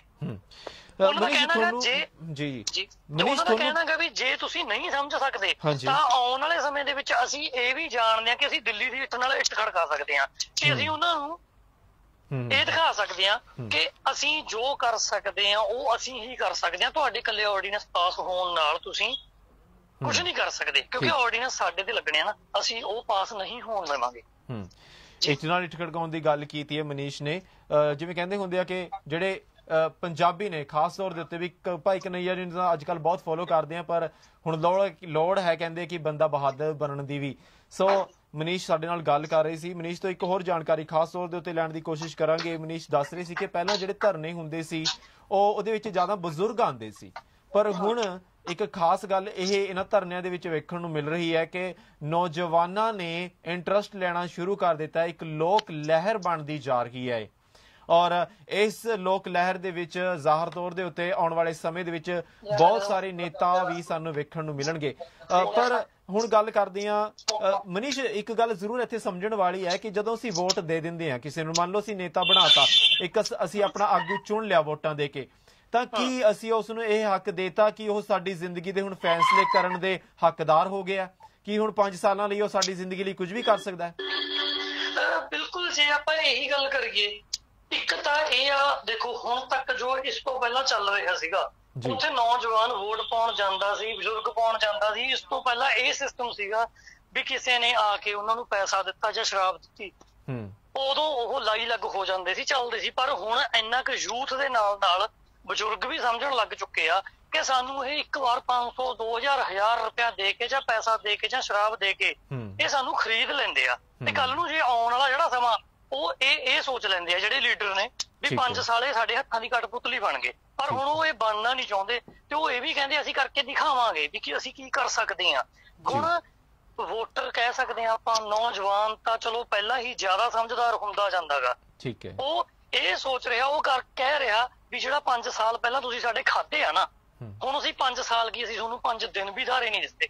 ਅਸੀਂ ਤੁਹਾਨੂੰ ਤਾਂ ਦਵਾਂਗੇ ਜੇ ਤੁਸੀਂ ਸਾਡੇ ਦੇਸ਼ ਨੂੰ ਸਹੀ ਚਲਾਓਗੇ, ਸਾਨੂੰ ਸਹੀ ਚਲਾਓਗੇ ਤੇ ਸਾਡੇ ਤੱਕ ਜਿਹੜੀਆਂ ਸਾਡੀਆਂ ਲੋੜਾਂ ਦੀ ਪੂਰਤੀ ਆ ਉਹ ਸਹੀ ਢੰਗ ਨਾਲ ਕਰਵਾ ਸਕਦੇ ਹੋ। ਜੇ ਨਹੀਂ ਕਰਵਾਉਂਦੇ ਤਾਂ ਅਸੀਂ ਤੁਹਾਨੂੰ ਵੋਟ ਵੀ ਨਹੀਂ ਪਾਵਾਂਗੇ। ਇਹ ਤੁਹਾਨੂੰ ਵੱਡਾ ਫੈਕਟ ਦੇਖਣ ਨੂੰ ਮਿਲੇਗਾ ਵੀ ਕਿ ਆਉਣ ਵਾਲੇ ਸਮੇਂ ਦੇ ਵਿੱਚ ਤਖਤੇ ਪਲਟਦੇ ਸੱਚਮੁੱਚ ਦਿਸਣਗੇ, ਕਿਉਂਕਿ ਵੋਟਰ ਇੰਨਾ ਕੁ ਜ਼ਿਆਦਾ ਸਮਝਦਾਰ ਤੇ ਧਿਆਨ ਨਾਲ ਵੋਟ ਪਾਉਣ ਵਾਲਾ ਹੋ ਗਿਆ ਵੀ ਉਹ ਇਹ ਧਿਆਨ ਦੇਖੂਗਾ ਮੇਰੇ ਵਾਸਤੇ ਕੀ ਚੰਗਾ ਤੇ ਕੀ ਬੁਰਾ। ਹਾਂ, ਇੱਕ ਤਰਾਸਦੀ ਜ਼ਰੂਰ ਆ ਵੀ ਆਪਣੇ 2 ਜਾਂ 3 ਪਾਰਟੀਆਂ ਨੇ, ਉਹ ਪਾਰਟੀਆਂ ਹੀ ਇਹ ਜਿਹੀਆਂ, ਇੱਕ ਵਿਅਕਤੀ ਆ ਸਮਝ ਲਓ ਮੈਂ ਆ, ਮੈਨੂੰ ਵੋਟ ਕਿਤੇ ਤਾਂ ਪਾਉਣੀ ਪੈਣੀ ਆ। ਜੇ ਖੂਹ ਚ ਛੱਡਦਾ ਤਾਂ ਵੀ ਖਰਾਬ ਆ, ਜੇ ਤਿੰਨਾਂ ਨੂੰ ਛੱਡਦਾ ਉਹ ਵੀ ਖੂਹ ਬਰੋਬਰ ਆ। ਬਿਲਕੁਲ, ਪਰ ਨਵਾਂ ਕੋਈ ਪੱਖ ਆਊਗਾ। ਜੀ ਮਨੀਸ਼, ਮੈਂ ਤੁਹਾਨੂੰ ਇੱਥੇ ਇੱਕ ਕੁਐਸਚਨ ਪੁੱਛਣਾ ਚਾਹਨਾ ਕਿ ਮਤਲਬ ਕਿ ਜਿਸ ਤਰ੍ਹਾਂ ਕਿ ਮਾਨਸਾ ਦੇ ਵਿੱਚ ਅੱਜ ਸਿੱਧੂ ਮੂਸੇਵਾਲਾ, ਆਰਨੇਤ ਤੇ ਅੰਮ੍ਰਿਤ ਮਾਨ ਜਿਸ ਤਰੀਕੇ ਨਾਲ ਉਹਨਾਂ ਨੇ ਲੋਕਾਂ ਨੂੰ ਸੰਬੋਧਿਤ ਕੀਤਾ, ਕੀ ਤੁਹਾਨੂੰ ਲੱਗਦਾ ਕਿ ਇਸ ਤਰੀਕੇ ਨਾਲ ਕੇਂਦਰ ਤੱਕ ਆਵਾਜ਼ ਪਹੁੰਚ ਜਾਏਗੀ? ਬਿਲਕੁਲ ਨੀਰਜ, ਜੇ ਆਪਾਂ ਗੱਲ ਕਰੀਏ ਆਵਾਜ਼ ਦੀ, ਹਨਾ, ਆਵਾਜ਼ ਇੱਕ ਇਹ ਗੱਲ ਹੈਗੀ ਆ, ਜਦੋਂ ਕੰਮ ਸਟਾਰਟ ਹੁੰਦਾਗਾ, ਸਟਾਰਟਿੰਗ ਦੇ ਵਿੱਚ ਜਿਹੜਾ ਉਹਨਾਂ ਨੇ ਦਿਖਾਇਆਗਾ, ਅੱਜ ਕਰਕੇ ਦਿਖਾਇਆ, ਚਾਹੇ ਉਹਨਾਂ ਦਾ ਏਮ ਜੋ ਵੀ ਹਨਾ ਆਪਾਂ ਸਮਝਦੇ ਆ, ਉਹਨਾਂ ਨੇ ਇਹ ਸੋਚਿਆਗਾ ਵੀ ਮੈਂ ਕਿਸਾਨੀ ਨੂੰ ਵੀ ਪ੍ਰਮੋਟ ਕਰਕੇ ਅੱਗੇ ਆਵਾਂ, ਕਿਉਂਕਿ ਉਹ ਵੀ ਆਖਰ ਨੂੰ ਕਿਸਾਨਾਂ ਦੇ ਪੁੱਤ ਨੇ। ਬਿਲਕੁਲ ਬਿਲਕੁਲ, ਇਸ ਵਕਤ ਬਿਲਕੁਲ ਇਹ ਲੋੜ ਵੀ ਹੈ ਕਿ ਅਸੀਂ ਸਾਰੇ ਆਪਣੇ ਜਿਹੜੇ ਹਿੱਤ ਨੇ ਨਿੱਜ ਤੋਂ ਉੱਤੇ ਉੱਠ ਕੇ, ਅਸੀਂ ਨਿੱਜੀ ਹਿੱਤਾਂ ਨੂੰ ਛੱਡ ਕੇ, ਜੀ ਬਿਲਕੁਲ ਬਿਲਕੁਲ ਉਹਨਾਂ ਨੇ ਇਹ ਕਰਕੇ ਦਿਖਾਇਆ। ਜਿਹੜੇ ਹਿਸਾਬ ਦਾ ਅੱਜ ਹਜੂਮ ਆਇਆ ਉੱਥੇ ਹਜ਼ਾਰਾਂ ਦੀ ਗਿਣਤੀ ਦੇ ਵਿੱਚ ਯੂਥ ਆਇਆ, ਉਹਨਾਂ ਨੇ ਗੱਲ ਵੀ ਕਿਸਾਨੀ ਦੀ ਕੀਤੀ ਆ। ਉਹਨਾਂ ਨੇ ਇਹ ਵੀ ਕਿਹਾ ਵੀ ਜੇ ਸਾਨੂੰ ਜ਼ਰੂਰਤ ਪਊ ਤਾਂ ਆਉਣ ਵਾਲੇ ਸਮੇਂ ਦੇ ਵਿੱਚ ਅਸੀਂ ਵੀ ਰਾਜਨੀਤੀ 'ਚ ਵੜਨ ਨੂੰ ਤਿਆਰ ਆ, ਤੇ ਅਸੀਂ ਜੇ ਲੀਡਰ ਸਾਡੇ ਨਿਕੰਮੇ ਹੋਣਗੇ ਤਾਂ ਅਸੀਂ ਲੀਡਰੀ ਦੇ ਵਿੱਚ ਵੀ ਵੜਨ ਨੂੰ ਤਿਆਰ ਆ, ਪਰ ਅਸੀਂ ਵੋਟ ਖਰਾਬ ਨਹੀਂ ਕਰਦੇ। ਜਾਂ ਤਾਂ ਜਿਹੜੇ ਆਰਡੀਨੈਂਸ ਆ ਉਹ ਵਾਪਸ ਲਏ ਜਾਣ, ਨਹੀਂ ਅਸੀਂ ਕਰਕੇ ਦਿਖਾਵਾਂਗੇ। ਉਹਨਾਂ ਦਾ ਕਾਰਨ ਇਹੀ ਸੀ ਕਿਉਂਕਿ ਇੱਕ ਰੋਲ ਮਾਡਲ ਮੰਨ ਲੈਂਦੇ ਆ ਜਿਹੜੇ ਨੌਜਵਾਨੀ ਆ ਗਾਇਕਾਂ ਨੂੰ। ਜੀ ਬਿਲਕੁਲ, ਜੇ ਗਾਇਕਾਂ ਨਾਲ ਪਹਿਲਾਂ ਵੀ ਗੱਲ ਕਰਦੇ ਆ, ਉਹਨਾਂ ਨੂੰ ਕਹਿੰਦੇ ਤੁਸੀਂ ਗਾਣੇ ਇਹ ਜਿਹੇ ਕਿਉਂ ਸੁਣਦੇ ਹੋ, ਗਾਉਣੇ ਹੋ ਸੌਰੀ, ਉਹ ਕਹਿੰਦੇ ਅਸੀਂ ਤਾਂ ਗਾਉਣੇ ਵੀ ਸਾਨੂੰ ਸੁਣਦਾ ਇਹ। ਜੇ ਹੁਣ ਬੰਦਾ ਕੋਈ ਧਾਰਮਿਕ ਗਾਣਾ ਗਾਈ ਜਾਂਦਾ ਉਹਨੂੰ ਕੋਈ ਸੁਣਦਾ ਹੀ ਨਹੀਂ, ਪਰ ਉਹ ਕਹਿੰਦੇ ਵੀ ਜੇ ਅਸੀਂ ਅਸਲੇ ਵਾਲੇ ਜਾਂ ਬੰਦੂਕਾਂ ਵਾਲੇ ਕੋਈ ਵੀ ਗਾਣੇ ਗਾਉਣੇ ਆ, ਉਹਨੂੰ ਸੁਣਦੇ ਆ, ਨਾਲ 2 ਧਾਰਮਿਕ ਜਾਂ 1 ਗਾ ਸਕਦੇ ਆ। ਪਰ ਉਹੀ ਚੀਜ਼ ਨਾਲ ਉਹਨਾਂ ਨੇ ਅੱਜ ਕਿਸਾਨੀ ਨੂੰ ਅੱਗੇ ਵਧਾਉਣਾ ਚਾਹਿਆ ਤਾਂ ਕਿਸਾਨਾਂ ਨੇ ਵਾਹਾਂ ਵੀ ਫੜੀਆਂ। ਹਾਂ, ਇਹਦੇ ਵਿੱਚ ਇੱਕ ਉਹਨਾਂ ਦੀ ਛੋਟੀ ਗਲਤੀ ਦੇਖੋ ਮੇਰੇ ਅਨੁਸਾਰ ਲੱਗ ਰਹੀ ਆ, ਜੇ ਉਹੀ ਇਕੱਲਾ ਯੂਥ ਦਿਖਾਉਣ ਦੀ ਜਗ੍ਹਾ ਤੇ ਉਹ ਕਿਸਾਨ ਯੂਨੀਅਨ ਦੇ ਬਿਲਕੁਲ ਵਿੱਚ ਹੀ ਬੈਠ ਜਾਂਦੇ, ਜਿੱਥੇ 31 ਕਿਸਾਨ ਯੂਨੀਅਨ ਹੋ ਰਹੀਆਂ ਉੱਥੇ ਹੀ 10 ਗਾਇਕ ਵੀ ਵਿੱਚ ਬੈਠਣ ਤਾਂ ਉਹ ਹੋਰ ਵੀ ਵੱਧ ਚੜ ਕੇ ਗੱਲ ਹੋ ਸਕਦੀ ਆ। ਪਰ ਅੱਜ ਦਾ ਹਜੂਮ ਸੀ ਜਿਹੜਾ, ਉਸ ਹਿਸਾਬ ਨਾਲ ਇੱਕ ਵਾਰ ਮੋਦੀ ਸਰਕਾਰ ਦੇ ਕੰਨਾਂ ਤੱਕ ਗੱਲ ਜ਼ਰੂਰ ਜਾਊਗੀ ਤੇ ਉਹਨੂੰ ਇਹ ਸੋਚਣਾ ਜ਼ਰੂਰ ਪਊ ਇੱਕ ਵਾਰ ਕਿ ਇਹ ਮੈਂ ਗਲਤ ਕਰ ਰਿਹਾ, ਤਾਂ ਹੀ ਇੰਨਾ ਸਾਰਾ ਦੇਸ਼ ਇੱਕ ਤਰ੍ਹਾਂ ਨਾਲ ਮੇਰੇ ਵਿਰੋਧ ਦੇ ਵਿੱਚ ਆ ਰਿਹਾ। ਸੋ ਬਹੁਤ ਬਹੁਤ ਧੰਨਵਾਦ ਮਨੀਸ਼, ਤੁਸੀਂ ਬਹੁਤ ਵਧੀਆ ਇਨਫੋਰਮੇਸ਼ਨ ਸਾਡੇ ਨਾਲ ਸਾਂਝੀ ਕੀਤੀ ਔਰ ਉਮੀਦ ਕਰਦੇ ਹਾਂ ਕਿ ਅੱਗੇ ਵੀ ਤੁਸੀਂ ਫਿਊਚਰ ਦੇ ਵਿੱਚ ਵੀ ਇਸੇ ਤਰੀਕੇ ਦੇ ਨਾਲ ਸਾਡੇ ਨਾਲ ਜੁੜੇ ਰਹੋਗੇ। ਸੋ ਇਹ ਸਨ ਮਨੀਸ਼, ਖਾਸ ਤੌਰ ਦੇ ਉੱਤੇ ਮਾਨਸਾ ਦੇ ਇਲਾਕੇ ਤੋਂ ਇਨਫੋਰਮੇਸ਼ਨ ਦੇ ਰਹੇ ਸਨ। ਮੋਦੀ ਦੇ ਕੰਨਾਂ ਤੱਕ ਆਵਾਜ਼ ਜ਼ਰੂਰ ਪਹੁੰਚੇਗੀ, ਮਨੀਸ਼ ਨੇ ਕਿਹਾ ਹੈ, ਖਾਸ ਤੌਰ ਦੇ ਉੱਤੇ ਕਿਉਂਕਿ ਗਰਾਊਂਡ ਰਿਐਲਿਟੀ ਅੱਜ ਉੱਥੇ ਮਨੀਸ਼ ਮੌਜੂਦ ਸਨ ਜਿੱਥੇ ਧਰਨੇ ਲੱਗ ਰਹੇ ਸਨ। ਨੀਰਜ, ਵੱਖ-ਵੱਖ ਸਿੰਗਰਾਂ ਨੇ ਔਰ ਅਦਾਕਾਰਾਂ ਨੇ, ਐਡਵੋਕੇਟਸ, ਡਾਕਟਰਸ, ਹਰ ਭਾਵੇਂ ਵਿਦਿਆਰਥੀ ਉਤਰੇ ਨੇ। ਸੋ ਮੈਂ ਇੱਥੇ ਕਹਿਣਾ ਚਾਹੂੰਗਾ ਕਿ ਆਪਾਂ ਪਹਿਲਾਂ ਉਹੀ ਸਿੰਗਰਸ ਦੀ ਜੇ ਅਸੀਂ ਗੱਲ ਚੱਲੀਏ, ਇੱਕ ਵਾਰੀ ਦਿਖਾ ਦਈਏ ਕਿ ਕੀ ਕੁਝ ਕਿਹਾ ਸਿੰਗਰਾਂ ਨੇ ਜੋ ਮਾਨਸਾ ਦੇ ਵਿੱਚ ਪਹੁੰਚੇ ਸਨ, ਕਿਉਂਕਿ ਪੰਜਾਬ ਦੇ ਵਿੱਚ ਬਹੁਤ ਵੱਡਾ ਜਿਹੜਾ ਰੋਲ ਹੈ ਉਹ ਸਿੰਗਰ ਵੀ ਅਦਾ ਕਰਦੇ ਨੇ ਜੀ। ਲੋਕ ਸਭਾ ਤੇ ਰਾਜ ਸਭਾ ਵਿੱਚ ਪਾਸ ਹੋਏ ਖੇਤੀ ਬਿੱਲਾਂ ਨੂੰ ਲੈ ਕੇ ਜਿੱਥੇ ਪੰਜਾਬ ਅਤੇ ਹਰਿਆਣਾ ਵਿੱਚ ਚੱਲ ਰਹੇ ਕਿਸਾਨਾਂ ਦੇ ਧਰਨੇ ਪ੍ਰਦਰਸ਼ਨ ਕਾਰਨ ਪ੍ਰਦੇਸ਼ ਅੰਦਰ ਮਾਹੌਲ ਤਣਾਅਪੂਰਨ ਬਣਿਆ ਹੋਇਆ ਹੈ, ਉੱਥੇ ਹੀ ਸੂਬੇ ਦੀਆਂ तमाम ਸਿਆਸੀ ਪਾਰਟੀਆਂ ਵੀ ਕਿਸਾਨਾਂ ਦੇ ਸਮਰਥਨ 'ਚ ਜੁੜ ਚੁੱਕੀਆਂ ਹਨ। ਪੰਜਾਬ ਦੀਆਂ ਸਾਰੀਆਂ ਪਾਰਟੀਆਂ ਦੇ ਆਗੂ ਤੇ ਵਰਕਰ ਧਰਨੇ ਪ੍ਰਦਰਸ਼ਨਾਂ ਵਿੱਚ ਹਿੱਸਾ ਲੈਂਦੇ ਨਜ਼ਰ ਆਏ। ਕਿਸਾਨਾਂ ਦੇ ਧਰਨੇ ਨੂੰ ਭਰਵਾਂ ਹੁੰਗਾਰਾ ਉਦੋਂ ਮਿਲਿਆ ਜਦੋਂ ਕਿਸਾਨਾਂ ਨੂੰ ਪੰਜਾਬੀ ਗਾਇਕਾਂ ਤੇ ਅਦਾਕਾਰਾਂ ਦਾ ਸਮਰਥਨ ਮਿਲਿਆ। ਮਾਨਸਾ ਦੇ ਵਿੱਚ ਅੱਜ ਅਕਸਰ ਵਿਵਾਦਾਂ ਵਿੱਚ ਰਹਿਣ ਵਾਲੇ ਗਾਇਕ ਸਿੱਧੂ ਮੂਸੇਵਾਲਾ ਦੇ ਨਾਲ ਅੰਮ੍ਰਿਤ ਮਾਨ ਅਤੇ ਆਰਨੇਤ ਵੀ ਕਿਸਾਨਾਂ ਦੇ ਧਰਨੇ ਵਿੱਚ ਸ਼ਾਮਿਲ ਹੋਏ ਤੇ ਇਸ ਮੌਕੇ ਆਪਣੇ ਸੰਬੋਧਨ ਦੌਰਾਨ ਮੂਸੇਵਾਲਾ ਨੇ ਖੇਤੀ ਬਿੱਲਾਂ ਨੂੰ ਕਿਸਾਨ ਵਿਰੋਧੀ ਬਿੱਲ ਦੱਸਿਆ ਤੇ ਕੇਂਦਰ ਦੀ ਸਰਕਾਰ ਤੇ ਜੰਮ ਕੇ ਹੱਲਾ ਬੋਲਿਆ। ਐਗਰੀਕਲਚਰ ਪ੍ਰੋਡਿਊਸ ਮਾਰਕੀਟ ਕਮੇਟੀ ਦਾ ਮੁੱਦਾ ਕੀ ਸੀ? ਉਹਦੇ ਉਹਨਾਂ ਨੇ ਕੀਤਾ ਵੀ ਸਾਡੇ ਬੰਨਿਓ ਸਰਕਾਰ ਬੰਨਿਓ ਲਾਇਸੈਂਸਡ ਬੰਦੇ ਹੀ ਫਸਲ ਖਰੀਦ ਸਕਣਗੇ, ਜਿਨ੍ਹਾਂ ਨੂੰ ਆਪਾਂ ਆੜਤੀਏ ਕਹਿੰਦੇ ਆ।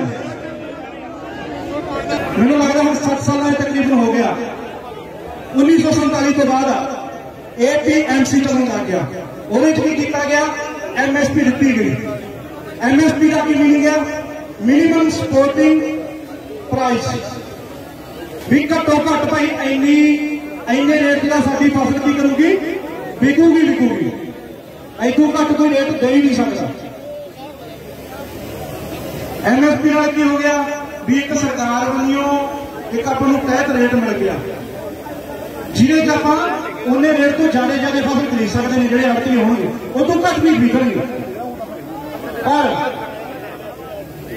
ਟਾਈਮ ਵਕਤ ਇਹੋ ਜਿਹਾ ਆ ਵੀ MSP ਵੀ ਇਹਨਾਂ ਨੇ ਫੇਰ ਵਾਂਗੂ ਕਰਤੀ।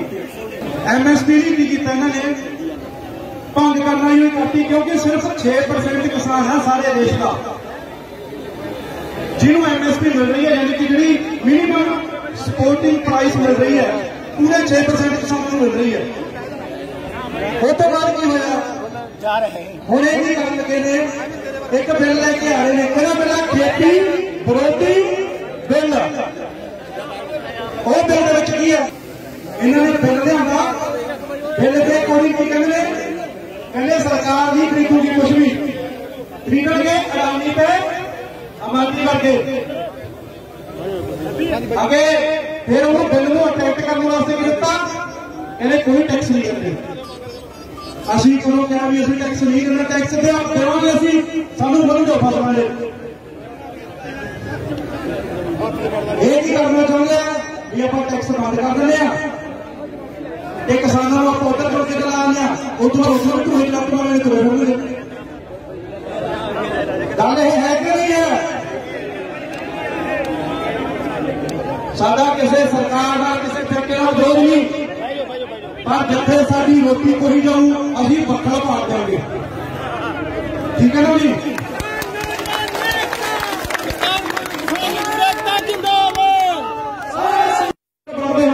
ਝੂਠੀਆਂ 20 ਦਿਨਾਂ ਮੁੱਕ ਜਾਂਦੀਆਂ, ਇਹ ਸਾਲ ਵਾਲੀ ਦਿਨ ਨੂੰ UP ਚ ਕਰ ਸਕਦੇ ਹੋ, ਪੰਜਾਬ ਚ ਕਰੋਗੇ ਤੁਹਾਡਾ ਭੁਲੇਖਾ ਹੈ। ਕਿਉਂਕਿ ਸਾਡੀਆਂ ਜ਼ਿੰਦਗੀਆਂ ਹਰਾਂ ਨਾਲ ਟਰੈਕਟਰਾਂ ਨਾਲ ਸੁਹਾਗਿਆਂ ਨਾਲ ਜੁੜੀਆਂ ਹੋਈਆਂ ਨੇ, ਤੇ ਜੇ ਸਾਡੇ ਤੋਂ ਕੋਈ ਇਹ ਖੋਊਗਾ ਅਸੀਂ ਕਦੇ ਹੀ ਬਰਦਾਸ਼ਤ ਨਹੀਂ ਕਰਾਂਗੇ। ਇਹ ਗੱਲ ਕੱਲੇ ਮਾਨਸਾ ਤੱਕ ਨਹੀਂ ਰੁਕੀ, ਜੇ ਲੋੜ ਪਈ ਤਾਂ ਇਹ ਸ਼ੰਭੂ ਬਾਰਡਰ ਵੀ ਜਾਊਗੀ, ਜੇ ਉਹ ਤੋਂ ਬਾਅਦ ਲੋੜ ਪਈ ਤਾਂ ਪਾਰਲੀਮੈਂਟ ਚ ਵੀ ਜਾਊਗੀ। ਸਰਕਾਰ ਨੂੰ ਕਿ ਐਵੇਂ ਭੁੱਲ ਭੁਲੇਖੇ ਨਾਲ ਤੂੰ ਸਬਰ ਪਾਠੀ ਫਕਰਾਂ ਦੇ ਗੱਲ ਇੱਥੇ ਨਹੀਂ ਮੁੱਕਣੀ, ਜੇ ਇੱਥੇ ਮੁੱਕ ਗਈ ਤਾਂ ਫਿਰ ਵੋਟਾਂ 'ਚ ਵੀ ਟੱਕਰਾਂਗੇ। ਉੱਥੇ ਹੀ ਇਸ ਮੌਕੇ ਪੰਜਾਬੀ ਸਿੰਗਰ ਆਰਨੇਤ ਨੇ ਕਿਹਾ ਕਿ ਜੇਕਰ ਕਿਸਾਨਾਂ ਦੇ ਹੱਕ ਸੱਚ ਲਈ ਦਿੱਲੀ ਵੀ ਜਾਣਾ ਪਿਆ ਤਾਂ ਗੁਰੇਜ਼ ਨਹੀਂ ਕੀਤੀ ਜਾਵੇਗੀ, ਕਿਉਂਕਿ ਇਹ ਦੇਸ਼ ਦੇ ਅੰਨਦਾਤਾ ਨਾਲ ਜੁੜਿਆ ਮਾਮਲਾ ਹੈ ਜੋ ਪੂਰੇ ਦੇਸ਼ ਨੂੰ ਅੰਨ ਖਵਾਉਂਦਾ ਹੈ। ਇਹ ਜਿਹੜਾ ਪਹਿਲਾ ਦਿਨ ਹੈ, ਇੱਕ ਹੱਥ ਜੋੜ ਕੇ ਸਾਰਿਆਂ ਨੂੰ ਬੇਨਤੀ ਕਰਦੇ ਆ ਵੀ ਇਹ ਚੀਜ਼ ਨੂੰ ਆਪਾਂ ਐਂਟਰਟੇਨਮੈਂਟ ਨਹੀਂ ਬਣਾਉਣਾ। ਤੁਸੀਂ ਸਾਡਾ ਸਾਥ ਦਿਓ, ਆਪਣੇ ਹੱਕ ਦੀ ਆਪਣੇ ਸੱਚ ਦੀ ਲੜਾਈ ਆਪਾਂ ਇਸ ਲੜਾਈ ਨੂੰ ਬਹੁਤ ਅੱਗੇ ਤੱਕ ਲੈ ਕੇ ਜਾਣਾ, ਕਿਉਂਕਿ ਇਹ ਲੜਾਈ ਇੱਥੇ ਖਤਮ ਹੋਣ ਵਾਲੀ ਨਹੀਂ ਹੈਗੀ। ਸੋ ਵੀਰ ਵਰਗੇ ਸਾਰਿਆਂ ਨੇ ਸਾਡੇ ਭਰਾਵਾਂ ਨੂੰ ਸਾਥ ਦੇਣਾ, ਅਸੀਂ ਤੁਹਾਡੇ ਨਾਲ ਤੁਹਾਡੇ ਵਾਂਗੂ ਵਿਚਰੇ ਤੁਹਾਡੇ ਨਾਲ ਇੱਥੇ ਬੈਠਿਆ ਸੜਕ ਦੇ ਉੱਤੇ ਆਪਣੇ ਹੱਕਾਂ ਲਈ ਸਾਨੂੰ ਦਿੱਲੀ ਤੱਕ ਵੀ ਜਾਣਾ ਪਿਆ, ਅਸੀਂ ਤੁਹਾਡੇ ਨਾਲ ਜਾਵਾਂਗੇ। ਸਾਡਾ ਸਾਥ ਦਿਓ, ਆਪਾਂ ਨੂੰ ਆਪਣੇ ਹੱਕ ਸੱਚ ਲਈ ਜਿੱਥੋਂ ਤੱਕ ਵੀ ਜਾਣਾ ਪਿਆ ਜਾਵਾਂਗੇ। ਜਿੰਨਾ ਦਿਨ ਸਾਡੇ ਚਾਚੇ ਤਾਏ ਸਾਡੇ ਬਜ਼ੁਰਗਾਂ ਦੇ ਚਿਹਰਿਆਂ ਦੇ ਹਾਸੇ ਵਾਪਸ ਨਹੀਂ ਮੁੜ ਕੇ ਆਉਂਦੇ ਨਾ, ਉਹਨਾਂ ਦਿਨ ਅਸੀਂ ਨਾਲ ਹੀ ਰਹਾਂਗੇ। ਕਿਉਂਕਿ ਅਸੀਂ ਨਾ ਤਾਂ ਕੋਈ ਰਾਜਨੀਤਿਕ ਆ, ਅਸੀਂ ਨਾ ਕੋਈ ਵੋਟਾਂ ਦੇ ਵਿੱਚ ਖੜਾ ਹੋਣਾ ਅਸੀਂ, ਪਰ ਹਾਂ ਜੇ ਕਿਤੇ ਸਾਨੂੰ ਲੱਗਿਆ ਵੀ ਕਹਾਣੀ ਦੱਸੋ ਮਾਰ ਹੈ ਤੇ ਇਹ ਵੀ ਤਰ੍ਹਾਂ ਨਾਲ ਕਰ ਖੜਾ ਵੀ ਹੋ ਜਾਏ, ਸਹੀ ਹੈ। ਅਸੀਂ ਖੇਤੀ ਦੇ ਨੂੰ ਇੰਨਾ ਕੁ ਪਿਆਰ ਕਰਦੇ ਹਾਂ, ਅਸੀਂ ਤਾਂ ਆਪਣੇ ਨਾਮ ਵੀ ਟਰੈਕਟਰਾਂ ਦੇ ਨਾਮ ਤੋਂ ਰੱਖੇ ਹੋਏ ਆ। ਸਿੱਧੂ ਨਾਮ ਕਹਿਣਾ ਇੱਕ ਦਿਨ ਬਾਪੂ ਅਸੀਂ ਘਰੇ ਇਕੱਠੇ ਹੋ ਗਏ, ਬਾਪੂ ਕਹਿਣ ਲੱਗਿਆ ਕਹਿੰਦਾ ਵੀ ਆਪਣਾ ਸਿੱਧੂ ਨਾਮ ਕਹਿਣਾ ਹੋ ਗਿਆ ਵੀ ਯਾਰ ਨੇ ਦਰਸ਼ਨ ਤੁਰਿਆ ਹੋ ਗਿਆ। ਅਮਰਤ ਭਾਈ ਪੁੱਛਣ ਲੱਗਿਆ, ਅਮਰਤ ਭਾਈ ਕਹਿੰਦਾ ਮੈਂ ਹਿੰਦੁਸਤਾਨ ਆਈ। ਸੋ ਸਾਰੇ ਸਾਡਾ ਸਾਥ ਦਿਓ ਵੀਰ ਬਣ ਕੇ, ਆਪਾਂ ਨੇ ਆਪਣੇ ਹੱਕ ਸੱਚ ਲਈ ਦੂਰ ਤੱਕ ਜਾਣਾ ਤੇ ਇਹ ਗੱਲ ਤੁਹਾਡੇ ਚਰਨਾਂ 'ਚ ਮਿਲਦੀ ਹੈ। ਇਸ ਨੂੰ ਐਂਟਰਟੇਨਮੈਂਟ ਦਾ ਇੰਜੋਇਮੈਂਟ ਨਹੀਂ ਬਣਾਉਣਾ, ਇਹ ਆਪਣਾ ਬੜਾ ਇੱਕ ਸੀਰੀਅਸ ਮੁੱਦਾ ਹੈ। ਕਿਉਂਕਿ ਜਿਹੜੇ ਬਿੱਲ ਪਾਸ ਕੀਤੇ ਗਏ ਸਾਡੇ ਚਾਚੇ ਤਾਏ ਸਾਡੇ ਬਜ਼ੁਰਗਾਂ ਦੀ ਸੰਗੀ ਘੁੱਟਣ ਵਾਲੇ ਬਿੱਲ ਪਾਸ ਕੀਤੇ ਗਏ, ਸੋ ਸਾਡਾ ਜ਼ਰੂਰ ਸਾਥ ਦਿਓ ਸਾਰੇ। ਧੰਨਵਾਦ। ਧਰਨੇ 'ਚ ਆਪਣੇ ਸੰਬੋਧਨ ਦੌਰਾਨ ਪੰਜਾਬੀ ਗਾਇਕ ਕੋਰ ਆਲਾ ਮਾਨ ਨੇ ਇੱਕ ਗੀਤ ਦੇ ਜ਼ਰੀਏ ਕਿਸਾਨਾਂ ਦੇ ਦਰਦ ਨੂੰ ਬਿਆਨ ਕੀਤਾ ਤੇ ਅਪੀਲ ਕੀਤੀ ਕਿ ਏਕਤਾ ਦੇ ਨਾਲ ਹੀ ਇਸ ਜੰਗ ਨੂੰ ਜਿੱਤਿਆ ਜਾਵੇਗਾ।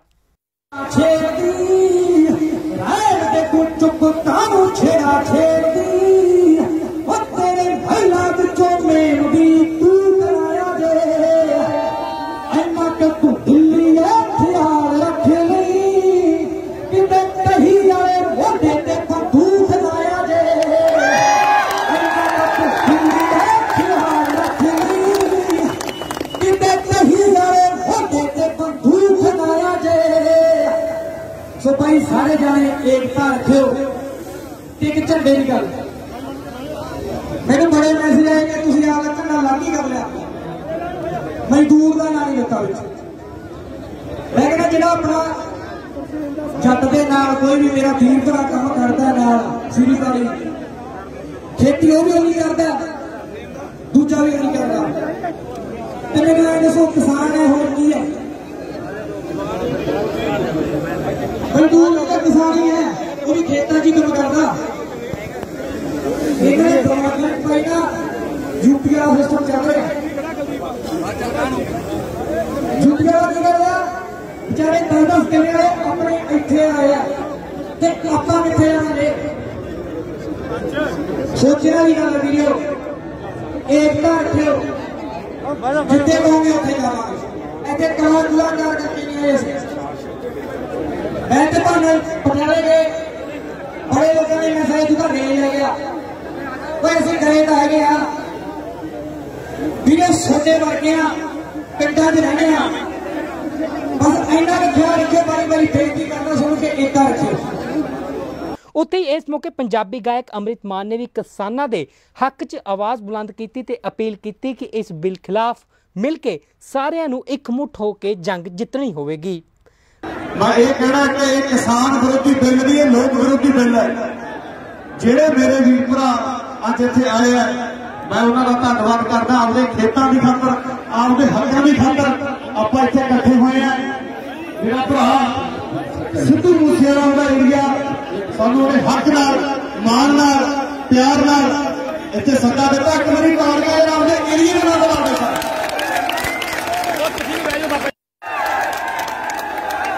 ਜਦੋਂ ਧੱਕਾ ਹੁੰਦਾ, ਜਦੋਂ ਅੱਤ ਇਹਨੇ ਖੁਦਾ ਦਾ ਵੈਰ ਹੁੰਦਾ, ਕਿੰਨਾ ਕੁਛ ਢਲੀ ਜਾਈਏ ਯਾਰ। ਸਾਡੀਆਂ ਜ਼ਮੀਨਾਂ, ਸਾਡੀਆਂ ਫਸਲਾਂ 6-6 ਮਹੀਨੇ ਵੇਟ ਕਰੀ ਦੀ ਹੈ। 6-6 ਮਹੀਨੇ ਧੁੱਪ ਨਹੀਂ ਦੇਖਦਾ, ਛਾਂ ਨਹੀਂ ਦੇਖਦਾ। ਸਾਡਾ ਪਿਓ ਦਾਦਾ ਖੇਤਾਂ 'ਚ ਰੋਂਦਾ ਕਿ ਪਰਿਵਾਰ ਦਾ ਢਿੱਡ ਪਲ ਜੂ, ਪਰ ਕੀ ਮਿਲਦਾ ਯਾਰ? ਫੇਰ ਧਰਨੇ, ਫੇਰ ਡਾਂਗਾ ਖਾਣ ਨੂੰ ਤਾਂ ਨਹੀਂ ਆ ਰਹੇ। ਸੋ ਨੌਜਵਾਨ ਕਿਸਾਨ ਏਕਤਾ ਅਸੀਂ ਇਹਦਾ ਨਾਮ ਤਾਂ ਰੱਖਿਆ ਕਿ ਜਿਹੜੇ ਵੀ ਮੇਰੇ ਵੀਰ ਪਰ ਨੌਜਵਾਨ ਹੈ, ਪਹਿਲਾਂ ਤਾਂ ਮੈਂ ਇਹਨਾਂ ਨੂੰ ਬੇਨਤੀ ਕਰਦਾ ਵੀ ਸੈਲਫੀਆਂ, ਫੋਟੋਆਂ, ਸਟੋਰੀਆਂ ਪਾਉਣ ਆਪਾਂ ਨਹੀਂ ਇਕੱਠੇ ਹੋਏ। ਇਹ ਮੁੱਦਾ ਸੀਰੀਅਸ ਹੈ। ਜਦੋਂ ਸਾਰੇ 4 ਬੰਦੇ ਇਕੱਠੇ ਹੁੰਦੇ ਆ, ਮੁੰਡੇ ਖੁੰਡਿਆਂ ਨੂੰ ਦੇਖਦੇ ਆ ਨਾ, ਉਹ ਕਹਿੰਦੇ ਮੰਡੀਰ ਤੁਰੀ ਫਿਰਦੀ ਹੈ। ਸੋ ਅੱਜ ਮੰਡੀਰ ਵਾਲਾ ਟੈਗ ਨਾ ਲਵਾਓ ਆਪਦੇ ਤੇ। ਮੇਰਾ ਵੀਰ ਸ਼ਾਂਤੀਆਂ ਬਹਿ ਕੇ ਸੁਣੋ, मैथों बहुत बड़े बहुत सीनियर बुलाने की पहुंचे हुए जिन्होंने थोड़े नाल दो शब्द साझे करने सारे मेरे वीर बह जाओ बार बार कहते लगना सानू पता ना भी ये मिल गई है 2 बार नारा लाऊंगा मेरे पीछे डरायो मैं कहूंगा किसान विरोधी बिल आप सारे ने दोनों हाथ खड़े करके कहना वापस लो ते ज्यादा समय तो बाद मैं लेता नहीं अगले बुलारे नहीं किसान विरोधी बिल ਤੁਸੀਂ ਸੁਣ ਰਹੇ ਸੀ ਵੱਖ-ਵੱਖ ਸਿੰਗਰਾਂ ਨੂੰ ਖਾਸ ਤੌਰ ਦੇ ਉੱਤੇ ਮਾਨਸਾ ਪਹੁੰਚੇ ਹੋਏ ਸਨ ਸਿੱਧੂ ਮੂਸੇਵਾਲਾ ਆਰਨੇਟ ਤੇ ਜੇ ਮੈਂ ਗੱਲ ਕਰਾਂ ਕੋਰ ਵਾਲਾ ਮਾਨ ਤੇ ਉਸ ਤੋਂ ਇਲਾਵਾ ਦ ਬੀਅਰਡ ਮੈਨ ਜਿਹਨੂੰ ਕਹਿੰਦੇ ਆ ਉਹ ਵੀ ਉੱਥੇ ਪਹੁੰਚੇ ਹੋਏ ਸਨ ਖਾਸ ਤੌਰ ਤੇ ਸੋ ਜੇ ਮੈਂ ਹੁਣ ਗੱਲ ਕਰਾਂ ਧਾਰਮਿਕ ਨੇਤਾਵਾਂ ਦੀ ਜਾਂ ਧਾਰਮਿਕ ਵਿਅਕਤੀਆਂ ਦੀ ਖਾਸ ਤੌਰ ਦੇ ਉੱਤੇ ਇੱਕ ਹੋਰ ਜ਼ਿਕਰ ਕਰਨਾ ਬਣਦਾ ਹੈ ਨੀਰਜ ਇੱਥੇ ਕਿ ਖਾਲਸਾ ਏਡ ਨੇ ਅੱਜ ਲੰਗਰ ਵੀ ਲਾਇਆ ਸੀ। ਮੈਂ ਪਿਛਲੇ ਦਿਨਾਂ ਦੇ ਵਿੱਚ ਜ਼ਿਕਰ ਵੀ ਕੀਤਾ ਸੀ ਔਰ ਗਿਲਾ ਵੀ ਕੀਤਾ ਸੀ ਕਿ ਆਪਣੇ ਆਪ ਨੂੰ ਜੋ ਧਾਰਮਿਕ ਧਿਰਾਂ ਕਹਿੰਦੀਆਂ ਨੇ ਉਹ ਪਾਰਟੀਆਂ ਭਾਵੇਂ ਉਹ ਅਕਾਲੀ ਦਲ ਮਾਨ ਹੋਵੇ ਸ਼੍ਰੋਮਣੀ ਅਕਾਲੀ ਦਲ ਮਾਨ ਹੋਵੇ ਜਾਂ ਫਿਰ ਯੂਨਾਈਟਿਡ ਅਕਾਲੀ ਦਲ ਉਹਨਾਂ ਦੇ ਮੈਂ ਆਗੂ ਦੇ ਨਾਲ ਗੱਲ ਵੀ ਕੀਤੀ ਸੀ ਸਰਦਾਰ ਗੁਰਨਾਮ ਸਿੰਘ ਸਿੱਧੂ ਨਾਲ ਗੱਲ ਕੀਤੀ ਸੀ। ਮੈਂ ਗਿਲਾ ਵੀ ਕੀਤਾ ਸੀ ਕਿਉਂਕਿ ਅਸੀਂ ਜਦੋਂ ਰੈਲੀਆਂ ਦੇ ਵਿੱਚ ਵੇਖਿਆ ਰੋਸ ਪ੍ਰਦਰਸ਼ਨਾਂ ਦੇ ਵਿੱਚ ਵੇਖਿਆ ਪਿਛਲੇ ਸਮੇਂ ਦੇ ਵਿੱਚ ਤਾਂ ਉੱਥੇ ਕੋਈ ਪਾਣੀ ਪੁੱਛਣ ਵਾਲਾ ਨਹੀਂ ਸੀ ਕੋਈ ਲੰਗਰ ਵਾਲਾ ਨਹੀਂ ਸੀ। ਹਾਲਾਂਕਿ ਅਸੀਂ ਬਹੁਤ ਦੂਰ ਦੂਰ ਚਲੇ ਜਾਂਦੇ ਹਾਂ ਅਸੀਂ ਸੀਰੀਆ ਦੇ ਵਿੱਚ ਲੰਗਰ ਲਾ ਦਿੰਦੇ ਹਾਂ ਅਸੀਂ ਜਾ ਕੇ ਆਸਟ੍ਰੇਲੀਆ ਚਲੇ ਜਾਂਦੇ ਹਾਂ ਜਦੋਂ ਅੱਗਾਂ ਲੱਗਦੀਆਂ ਇਹੋ ਜਿਹੇ ਮਾਹੌਲ ਦੇ ਵਿੱਚ ਪੂਰੀ ਦੁਨੀਆ ਦੇ ਵਿੱਚ ਮੈਂ ਕਹਾਂਗਾ ਜੇ ਕਿਤੇ ਵੀ ਆਫਤ ਆਉਂਦੀ ਹੈ ਤਾਂ ਸਭ ਤੋਂ ਪਹਿਲਾਂ ਜਿਹੜੀ ਕੌਮ ਖੜੀ ਹੁੰਦੀ ਹੈ ਉਹ ਸਿੱਖ ਕੌਮ ਹੁੰਦੀ ਹੈ ਸਰਦਾਰ ਕੌਮ ਹੁੰਦੀ ਹੈ ਪੰਜਾਬੀ ਖੜੇ ਹੁੰਦੇ ਨੇ। ਔਰ ਇਹ ਗਿਲਾ ਮੈਂ ਜਦੋਂ ਕੀਤਾ ਉਹ ਕਹਿੰਦੇ ਕਿ ਨਹੀਂ ਅਸੀਂ ਖੜਾਂਗੇ ਔਰ ਅੱਜ ਮੈਨੂੰ ਇਹ ਖੁਸ਼ੀ ਵੀ ਹੋ ਜਾਣ ਕਿ ਚਲੋ ਖਾਲਸਾ ਏਡ ਨੇ ਮੋਰਚਾ ਜ਼ਰੂਰ ਸੰਭਾਲਿਆ। ਜੀ ਮਨਦੀਪ ਮੈਂ ਇੱਥੇ 1 ਮਿੰਟ ਤੁਹਾਨੂੰ ਰੋਕਣਾ ਚਾਹਾਂਗਾ ਇਸ ਸਮੇਂ ਦੀ ਤੁਹਾਨੂੰ ਦੱਸ ਦਈਏ ਕਿ ਵੱਡੀ ਖਬਰ ਆ ਰਹੀ ਹੈ ਕਿ ਬਿਹਾਰ ਦੇ ਵਿੱਚ ਜੋ ਵਿਧਾਨ ਸਭਾ ਦੀਆਂ ਚੋਣਾਂ ਨੇ ਉਹਨਾਂ ਦਾ ਵੀ ਐਲਾਨ ਕਰ ਦਿੱਤਾ ਗਿਆ ਹੈ ਚੋਣ ਆਯੋਗ ਦੇ ਵੱਲੋਂ 3 ਪੜਾਵਾਂ ਦੇ ਵਿੱਚ ਜੋ ਨੇ ਉਹ ਚੋਣਾਂ ਹੋਣਗੀਆਂ ਤੇ ਤੁਹਾਨੂੰ ਦੱਸ ਦਈਏ ਕਿ ਸਭ ਤੋਂ ਪਹਿਲਾਂ ਜੋ ਚੋਣ ਹੈ ਪਹਿਲੇ ਪੜਾਅ ਦੀ ਉਹ 28 ਅਕਤੂਬਰ ਨੂੰ ਹੋਵੇਗੀ ਤੇ ਇਸ ਤੋਂ ਇਲਾਵਾ ਦੂਜੇ ਪੜਾਅ ਦੀ ਜੋ ਚੋਣ ਹੈ ਉਹ 3 ਨਵੰਬਰ ਨੂੰ ਅਤੇ ਤੀਸਰੇ ਦੀ 7 ਨਵੰਬਰ ਨੂੰ VOTING ਜੋ ਇਹਨਾਂ ਦੇ ਵਿੱਚ ਹੋਵੇਗੀ। ਇਸ ਤੋਂ ਇਲਾਵਾ ਤੁਹਾਨੂੰ ਦੱਸ ਦਈਏ ਕਿ ਵਿਧਾਨ ਸਭਾ ਚੋਣਾਂ ਦੇ ਨਤੀਜੇ ਜੋ ਨੇ ਉਹ 10 ਨਵੰਬਰ ਨੂੰ ਐਲਾਨੇ ਜਾਣਗੇ। ਤਾਂ ਸਾਫ਼ ਹੋ ਗਿਆ ਕਿ ਹੁਣ ਬਿਹਾਰ ਦੇ ਵਿੱਚ ਜੋ ਹੈ ਸਿਆਸੀ ਬਿਗੁਲ ਜੋ ਹੈ ਵਿਧਾਨ ਸਭਾ ਦਾ ਜੋ ਚੋਣਾਂ ਦਾ ਬਿਗੁਲ ਹੈ ਉਹ ਵੱਜ ਚੁੱਕਾ ਹੈ ਤੇ ਲਗਾਤਾਰ ਦੇਖਿਆ ਜਾ ਰਿਹਾ ਸੀ ਮਨਦੀਪ ਕਿ ਲਗਾਤਾਰ ਆਪਣੇ ਭਾਰਤ ਦੇ PM ਨਰਿੰਦਰ ਮੋਦੀ ਲਗਾਤਾਰ ਬਿਹਾਰ ਨੂੰ ਇੱਕ ਤੋਂ ਇੱਕ ਸੌਗਾਤਾਂ ਦਿੰਦੇ ਜਾ ਰਹੇ ਸਨ। ਤਾਂ ਸਾਫ਼ ਸੀ ਕਿ ਵਿਧਾਨ ਸਭਾ ਚੋਣਾਂ ਹੁਣ ਸਿਰ ਤੇ ਨੇ ਤਾਂ ਜੋ ਸਿਆਸੀ ਲਾਭ ਜੋ ਪਾਰਟੀਆਂ ਵੱਲੋਂ ਦਿੱਤੇ ਜਾਂਦੇ ਨੇ ਤਾਂ ਤਮਾਮ ਉਹਨਾਂ ਦਾ ਜੋ ਸੀ ਪ੍ਰੋਪੋਗੈਂਡਾ ਉਹ ਸ਼ੁਰੂ ਹੋ ਚੁੱਕਾ ਹੈ। ਜੀ ਮਨਦੀਪ ਤੁਸੀਂ PM ਦੀ ਗੱਲ ਕੀਤੀ ਹੈ ਪ੍ਰਧਾਨ ਮੰਤਰੀ ਨਰਿੰਦਰ ਮੋਦੀ ਖਾਸ ਤੌਰ ਦੇ ਉੱਤੇ ਕਹਿ ਰਹੇ ਨੇ ਕਿ ਬਿਹਾਰ ਦੀ ਜਦੋਂ ਅਸੀਂ ਗੱਲ ਕਰਦੇ ਹਾਂ ਉਹ ਕਹਿੰਦੇ ਕਿ ਖੇਤੀ ਆਰਡੀਨੈਂਸਾਂ ਦੇ ਸੰਬੰਧ ਦੇ ਵਿੱਚ ਜੇ ਮੈਂ ਗੱਲ ਕਰਾਂ ਉਹ ਕਹਿੰਦੇ ਇਸ ਤਰੀਕੇ ਦਾ ਪ੍ਰਬੰਧ ਅਸੀਂ ਪਹਿਲਾਂ ਬਿਹਾਰ ਦੇ ਵਿੱਚ ਲੈ ਕੇ ਆ ਚੁੱਕੇ ਹਾਂ ਔਰ ਬਿਹਾਰ ਦਾ ਕਿਸਾਨ ਬਹੁਤ ਖੁਸ਼ ਹੈ।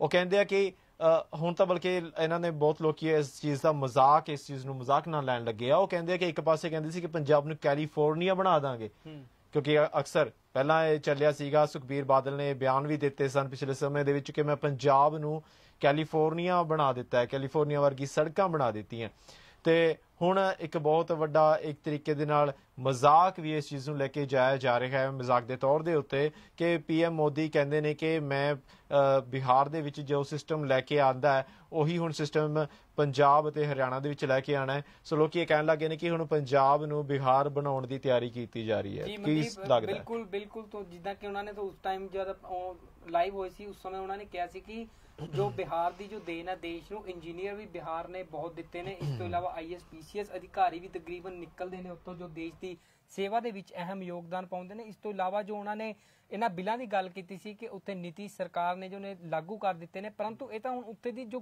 ਗਰਾਊਂਡ ਦੀ ਹਕੀਕਤ ਹੈ ਜ਼ਮੀਨੀ ਹਕੀਕਤ ਕੀ ਕਹਿੰਦੀ ਹੈ ਇਹ ਉੱਥੇ ਉਸਦੇ ਉੱਪਰ ਨਿਰਭਰ ਕਰਦਾ। ਹਾਲਾਂਕਿ ਸਿਆਸੀ ਪਾਰਟੀਆਂ ਤਾਂ ਤਕਰੀਬਨ ਲਗਾਤਾਰ ਆਪਣੀ ਹੀ ਵਾਹਵਾਹੀ ਦੇ ਵਿੱਚ ਰਹਿੰਦੀਆਂ ਨੇ। ਜੀ ਮਨਦੀਪ ਲੇਕਿਨ ਅਸੀਂ ਜਦੋਂ ਗੱਲ ਕਰਦੇ ਹਾਂ ਬਿਹਾਰ ਦੇ ਕਿਸਾਨਾਂ ਦੀ ਤਾਂ ਬਿਹਾਰ ਦੇ ਕਿਸਾਨ ਜਦੋਂ ਆਪਣੀ ਫਸਲ ਲੈ ਕੇ ਇੱਥੇ ਆ ਕੇ ਵੇਚਦੇ ਆ ਤਾਂ ਇੱਥੇ ਵੀ ਉਹਨਾਂ ਨੂੰ ਮੁੱਲ ਨਹੀਂ ਮਿਲਦਾ। ਕਣਕ ਦੀ ਗੱਲ ਹੁੰਦੀ ਹੈ ਤਾਂ ਕਣਕ ਦੇ ਵੀ ਉਨੇ ਮੁੱਲ ਨਹੀਂ ਮਿਲਦੇ ਤੇ ਅਸੀਂ ਜਦੋਂ ਗੱਲ ਵੀ ਕਰਨ ਦੀ ਕੋਸ਼ਿਸ਼ ਕੀਤੀ ਪਿਛਲੇ ਸਮੇਂ ਦੇ ਵਿੱਚ ਤੇ ਅਸੀਂ ਆਉਣ ਵਾਲੇ ਸਮੇਂ ਦੇ ਵਿੱਚ ਬਿਹਾਰ ਦੇ ਕਿਸਾਨਾਂ ਨਾਲ ਉੱਥੇ ਵੀ ਗੱਲ ਕਰਾਂਗੇ ਤੇ ਆਪਣੇ ਦਰਸ਼ਕਾਂ ਨੂੰ ਸਾਂਝੇ ਕਰਾਵਾਂਗੇ ਉਹਨਾਂ ਦੇ ਵਿਚਾਰ ਕਿ ਉਹ ਕੀ ਮੰਨਦੇ ਨੇ ਕਿ ਇੱਥੇ ਪ੍ਰਬੰਧ ਕੀ ਨੇ ਕਿ ਉਹ ਪੰਜਾਬ ਨੂੰ ਉੱਚਾ ਮੰਨਦੇ ਆ ਜਾਂ ਫਿਰ ਉਹ ਬਿਹਾਰ ਨੂੰ ਵਧੀਆ ਮੰਨਦੇ ਆ? ਕਿਉਂਕਿ ਬਿਹਾਰ ਦਾ ਅਸੀਂ ਵੇਖ ਰਹੇ ਕਿ ਬਿਹਾਰ ਦੀ ਲੇਬਰ ਜਿਹੜੀ ਹੈ ਖਾਸ ਤੌਰ ਦੇ ਉੱਤੇ, ਜੇ ਬਿਹਾਰ ਖੁਸ਼ਹਾਲ ਹੁੰਦਾ, ਅਸੀਂ ਇਸ ਚੀਜ਼ ਤੋਂ ਅੰਦਾਜ਼ਾ ਲਗਾ ਸਕਦੇ ਹਾਂ ਕਿ ਜੇ ਬਿਹਾਰ ਵਾਕਈ ਹੀ ਖੁਸ਼ਹਾਲ ਹੋ ਰਿਹਾ ਹੁੰਦਾ ਤਾਂ ਲੇਬਰ ਜਿਹੜੀ ਹੈ ਉੱਥੋਂ ਦੀ ਉੱਥੇ ਹੀ ਲੱਗ ਜਾਂਦੀ, ਰਾਜਾਂ ਵੱਲ ਕੂਚ ਨਾ ਕਰਦੀ। ਜੀ ਮਨਦੀਪ, ਬਿਲਕੁਲ ਤੁਹਾਡਾ ਸਵਾਲ ਬਿਲਕੁਲ ਸਹੀ ਹੈ ਕਿ ਜੇ ਉੱਥੇ ਦੀ ਜੋ ਲੇਬਰ ਹੈ ਉਹ ਖੁਸ਼ਹਾਲ ਹੁੰਦੀ ਤਾਂ ਉਹ ਪੰਜਾਬ ਅਤੇ ਹੋਰ ਮਹਾਰਾਸ਼ਟਰ ਤੇ ਹੋਰ ਕੇਰਲਾ, ਕਲਕੱਤਾ ਸਾਈਡ ਦੇ ਵਿੱਚ ਉਹ ਕੂਚ ਨਾ ਕਰਦੀ, ਉਹ ਉੱਥੇ ਹੀ ਕੁਛ ਨਾ ਕੁਛ ਕਰਦੀ। ਜੀ ਮਨਦੀਪ, ਬਹੁਤ ਵਧੀਆ ਸਵਾਲ ਕੀਤਾ ਤੁਸੀਂ। ਮੈਂ ਮੰਨੂਗਾ ਕਿ ਜੇ ਉੱਥੇ ਕਿਸਾਨ ਖੁਸ਼ਹਾਲ ਹੈ ਤਾਂ ਉੱਥੇ ਦੀ ਲੇਬਰ ਜੋ ਹੈ ਉਹ ਬਾਹਰ ਕਿਉਂ ਜਾ ਰਹੀ ਹੈ? ਜੀ ਮਨਦੀਪ।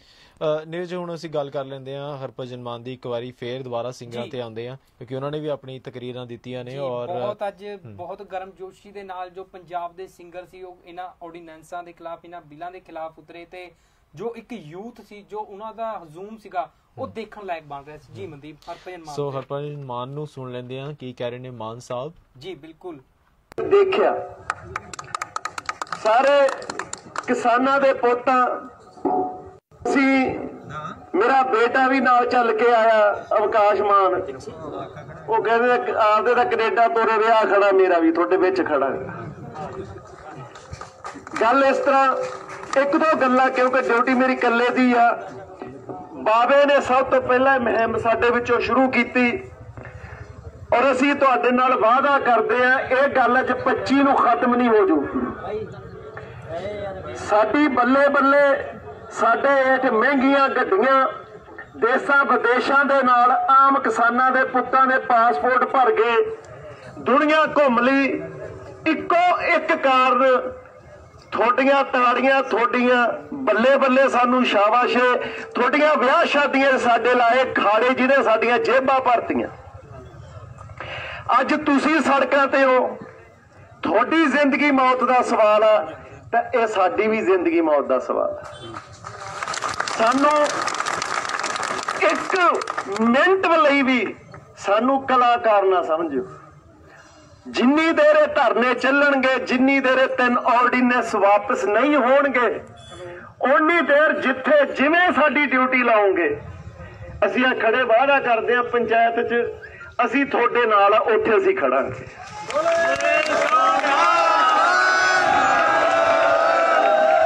ਸਾਡੀਆਂ ਫੇਸਬੁੱਕ, ਸਾਡੇ ਇੰਸਟਾਗ੍ਰਾਮ, ਸਾਡੇ ਟਵਿੱਟਰ, ਉਹ ਤੁਹਾਡੀ ਲੜਾਈ ਲੜਨਗੇ, ਉੱਤੇ ਸਾਡੀਆਂ ਫਿਲਮਾਂ, ਸਾਡੇ ਗਾਣਿਆਂ ਦਾ ਪ੍ਰਚਾਰ ਨਹੀਂ ਹੋਊਗਾ। ਬਾਹਲਾ ਮੈਂ ਲੈਕਚਰ ਨਹੀਂ ਕਰਨਾ, ਸਭ ਨੇ ਬੋਲਣਾ, ਤੇ ਮੈਂ ਝੋਲੀ ਅੱਡ ਕੇ ਸਾਰੇ ਕਲਾਕਾਰਾਂ ਦੀ ਤਰਫੋਂ ਮੈਂ ਭੀਖ ਮੰਗਦਾ ਪੰਜਾਬੀਆਂ ਤੋਂ, ਪੰਜਾਬੀ ਨੌਜਵਾਨਾਂ ਤੋਂ, ਛੱਡ ਦਿਓ ਪਾਰਟੀਆਂ। ਪਾਰਟੀਆਂ ਨੇ ਆਪਦੀ ਕੁਰਸੀ ਦੀ ਲੜਾਈ ਲੜਨੀ ਆ, ਇਹਨਾਂ ਨੇ ਜਿਹੜੇ ਆ ਬੈਠੇ ਆ ਕਿਸਾਨ, ਇਹਨਾਂ ਨੇ ਕਿਸਾਨੀ ਦੀ ਲੜਾਈ ਲੜਨੀ। ਜੇ ਮੈਂ ਝੂਠ ਬੋਲਦਾ ਤਾਂ ਦੱਸ ਦਿਓ। ਸੋ ਮੇਰੀ ਬੇਨਤੀ ਆ, ਸਾਰੇ ਨੌਜਵਾਨ, ਸਾਨੂੰ ਸ਼ਰਮ ਆਉਣੀ ਚਾਹੀਦੀ ਆ ਜਦ ਅਸੀਂ ਏਸੀਆਂ 'ਚ ਬੈਠੇ ਆ। 80 ਸਾਲਾਂ ਦੀਆਂ ਸਾਡੀਆਂ ਬੇਬੇ, ਸਾਡੀਆਂ ਮਾਵਾਂ, ਸਾਡੇ ਬਜ਼ੁਰਗ, ਉਹ ਸਾਰਾ ਦਿਨ ਧੁੱਪਾਂ 'ਚ ਬੈਠੇ। ਕਿਹਦੇ ਲਈ? ਜੇ ਕੈਨੇਡਾ ਵੀ ਗਏ ਤਾਂ ਸਾਨੂੰ ਸਾਡੀਆਂ ਇਹ ਜ਼ਮੀਨਾਂ ਨੇ ਪਹੁੰਚਾਇਆ ਕੈਨੇਡਾ। ਜੇ ਇਹ ਕਿੱਲਾ ਕੋਈ ਵੇਚ ਕੇ 4 ਪੈਸੇ ਆਏ ਜਾਂ ਹਾੜੀ ਸੌਣੀ 'ਚੋਂ 4 ਪੈਸੇ ਜੁੜੇ, ਕਾਗਜ਼ਾਂ 'ਚ ਦਿਖਾਈ ਸਾਡੇ ਕੋਲ ਆਹ ਜ਼ਮੀਨ ਹੈਗੀ ਆ, ਤਾਂ ਅਸੀਂ ਕੈਨੇਡਾ ਤੱਕ ਪਹੁੰਚ ਗਏ, ਅਮਰੀਕਾ ਤੱਕ ਪਹੁੰਚ ਗਏ। ਜਦੋਂ ਸਾਡੇ ਕੋਲੇ ਰਿਹਾ ਹੀ ਕੱਖ ਨਾ, ਦਿਹਾੜੀਆਂ ਤੋਂ ਬਗੈਰ ਅਸੀਂ ਕੀ ਕਰਾਂਗੇ? ਔਰ ਦੂਸਰਾ, ਕਿਸਾਨਾਂ ਲਈ ਅੱਜ ਅਸੀਂ ਆਏ ਆ, ਜਦੋਂ ਕਿਤੇ ਮਜ਼ਦੂਰਾਂ ਲਈ ਧੱਕਾ ਹੁੰਦਾ, ਉਹਨਾਂ ਲਈ ਵੀ ਬਰਾਬਰ ਆਈ ਖੜਿਆ ਕਰੋ, ਉਹਨਾਂ ਲਈ ਵੀ ਐਵੇਂ ਖੜਿਆ ਕਰੋ। ਸਾਡਾ ਸੀਰੀ ਚਾਚਾ ਪ੍ਰੀਤਮ ਜਿਹਨੇ ਮੋਢਿਆਂ ਦੇ ਖੜਾਇਆ, ਅੱਜ ਤੱਕ ਮੈਨੂੰ ਯਾਦ ਆ, ਉਹਨਾਂ ਬਗੈਰ ਆਪਾਂ ਜਿੱਤ ਨਹੀਂ ਸਕਦੇ। ਸੋ ਤੁਹਾਨੂੰ ਇਹ ਸਾਰੇ ਮੇਰੇ ਭਰਾ ਆ ਖੜੇ ਆ, ਸਾਡੀ ਗਾਇਕੀ ਤੇ ਤੁਸੀਂ ਉਂਗਲ ਨਹੀਂ ਰੱਖ ਸਕਦੇ, ਜਿਹਦੇ ਤੁਸੀਂ ਸਾਨੂੰ ਤਾਨਾ ਮਾਰੋ। ਜਦੋਂ ਅਸੀਂ ਗਾਇਆ, ਅਸੀਂ ਆਪਦੀਆਂ ਭੈਣਾਂ, ਆਪਦੀਆਂ ਸਕੀਆਂ ਮਾਵਾਂ ਨੂੰ ਸਾਹਮਣੇ ਰੱਖ ਕੇ ਗਾਇਆ। ਪੰਜਾਬੀ ਮਾਂ ਬੋਲੀ ਦਾ ਝੰਡਾ ਚੁੱਕਿਆ। ਤੇ ਹੁਣ ਅਸੀਂ ਤੁਹਾਡੇ ਨਾਲ, ਤੁਹਾਡੇ ਪੁੱਤਾਂ, ਭੁੱਲ ਜਾਓ ਅਸੀਂ ਕੋਈ ਸਟਾਰ ਆ, ਜਿਵੇਂ ਜਿੱਥੇ ਕਹੋਗੇ ਅਸੀਂ ਤੁਹਾਡੇ ਨਾਲ ਖੜੇ ਆ। ਸਾਨੂੰ ਨਾਲ ਜੋੜੋ, ਆਪਾਂ ਕੋਈ ਵੰਡੀਆਂ ਨਹੀਂ ਪਾਉਣੀਆਂ। ਅਸੀਂ ਤੁਹਾਡਾ ਪ੍ਰਚਾਰ, ਤੁਹਾਡੀ ਆਵਾਜ਼ ਬਣ ਕੇ ਜਿੱਥੇ ਕਹੋ ਅਸੀਂ ਪਹੁੰਚਾਂਗੇ। ਅੱਜ ਇਹ ਸਾਰੇ ਪੰਜਾਬ ਦਾ ਸਵਾਲ ਆ, ਪੰਜਾਬ ਦੀ ਮੁੱਛ ਦਾ ਸਵਾਲ ਆ। ਜੱਟ ਪਿੱਛੇ ਵੱਟ ਪਿੱਛੇ ਜੱਟ ਭਰਾ ਵੱਢ ਦਿੰਦਾ ਤੇ ਕਰ ਲਾਂਗੇ ਬਰਦਾਸ਼ਤ। ਬਾਂਬੇ ਵਾਲੇ ਆ ਕੇ ਸਾਡੀਆਂ ਬਹਿ ਜਾਣ ਵੱਟਾਂ ਤੇ।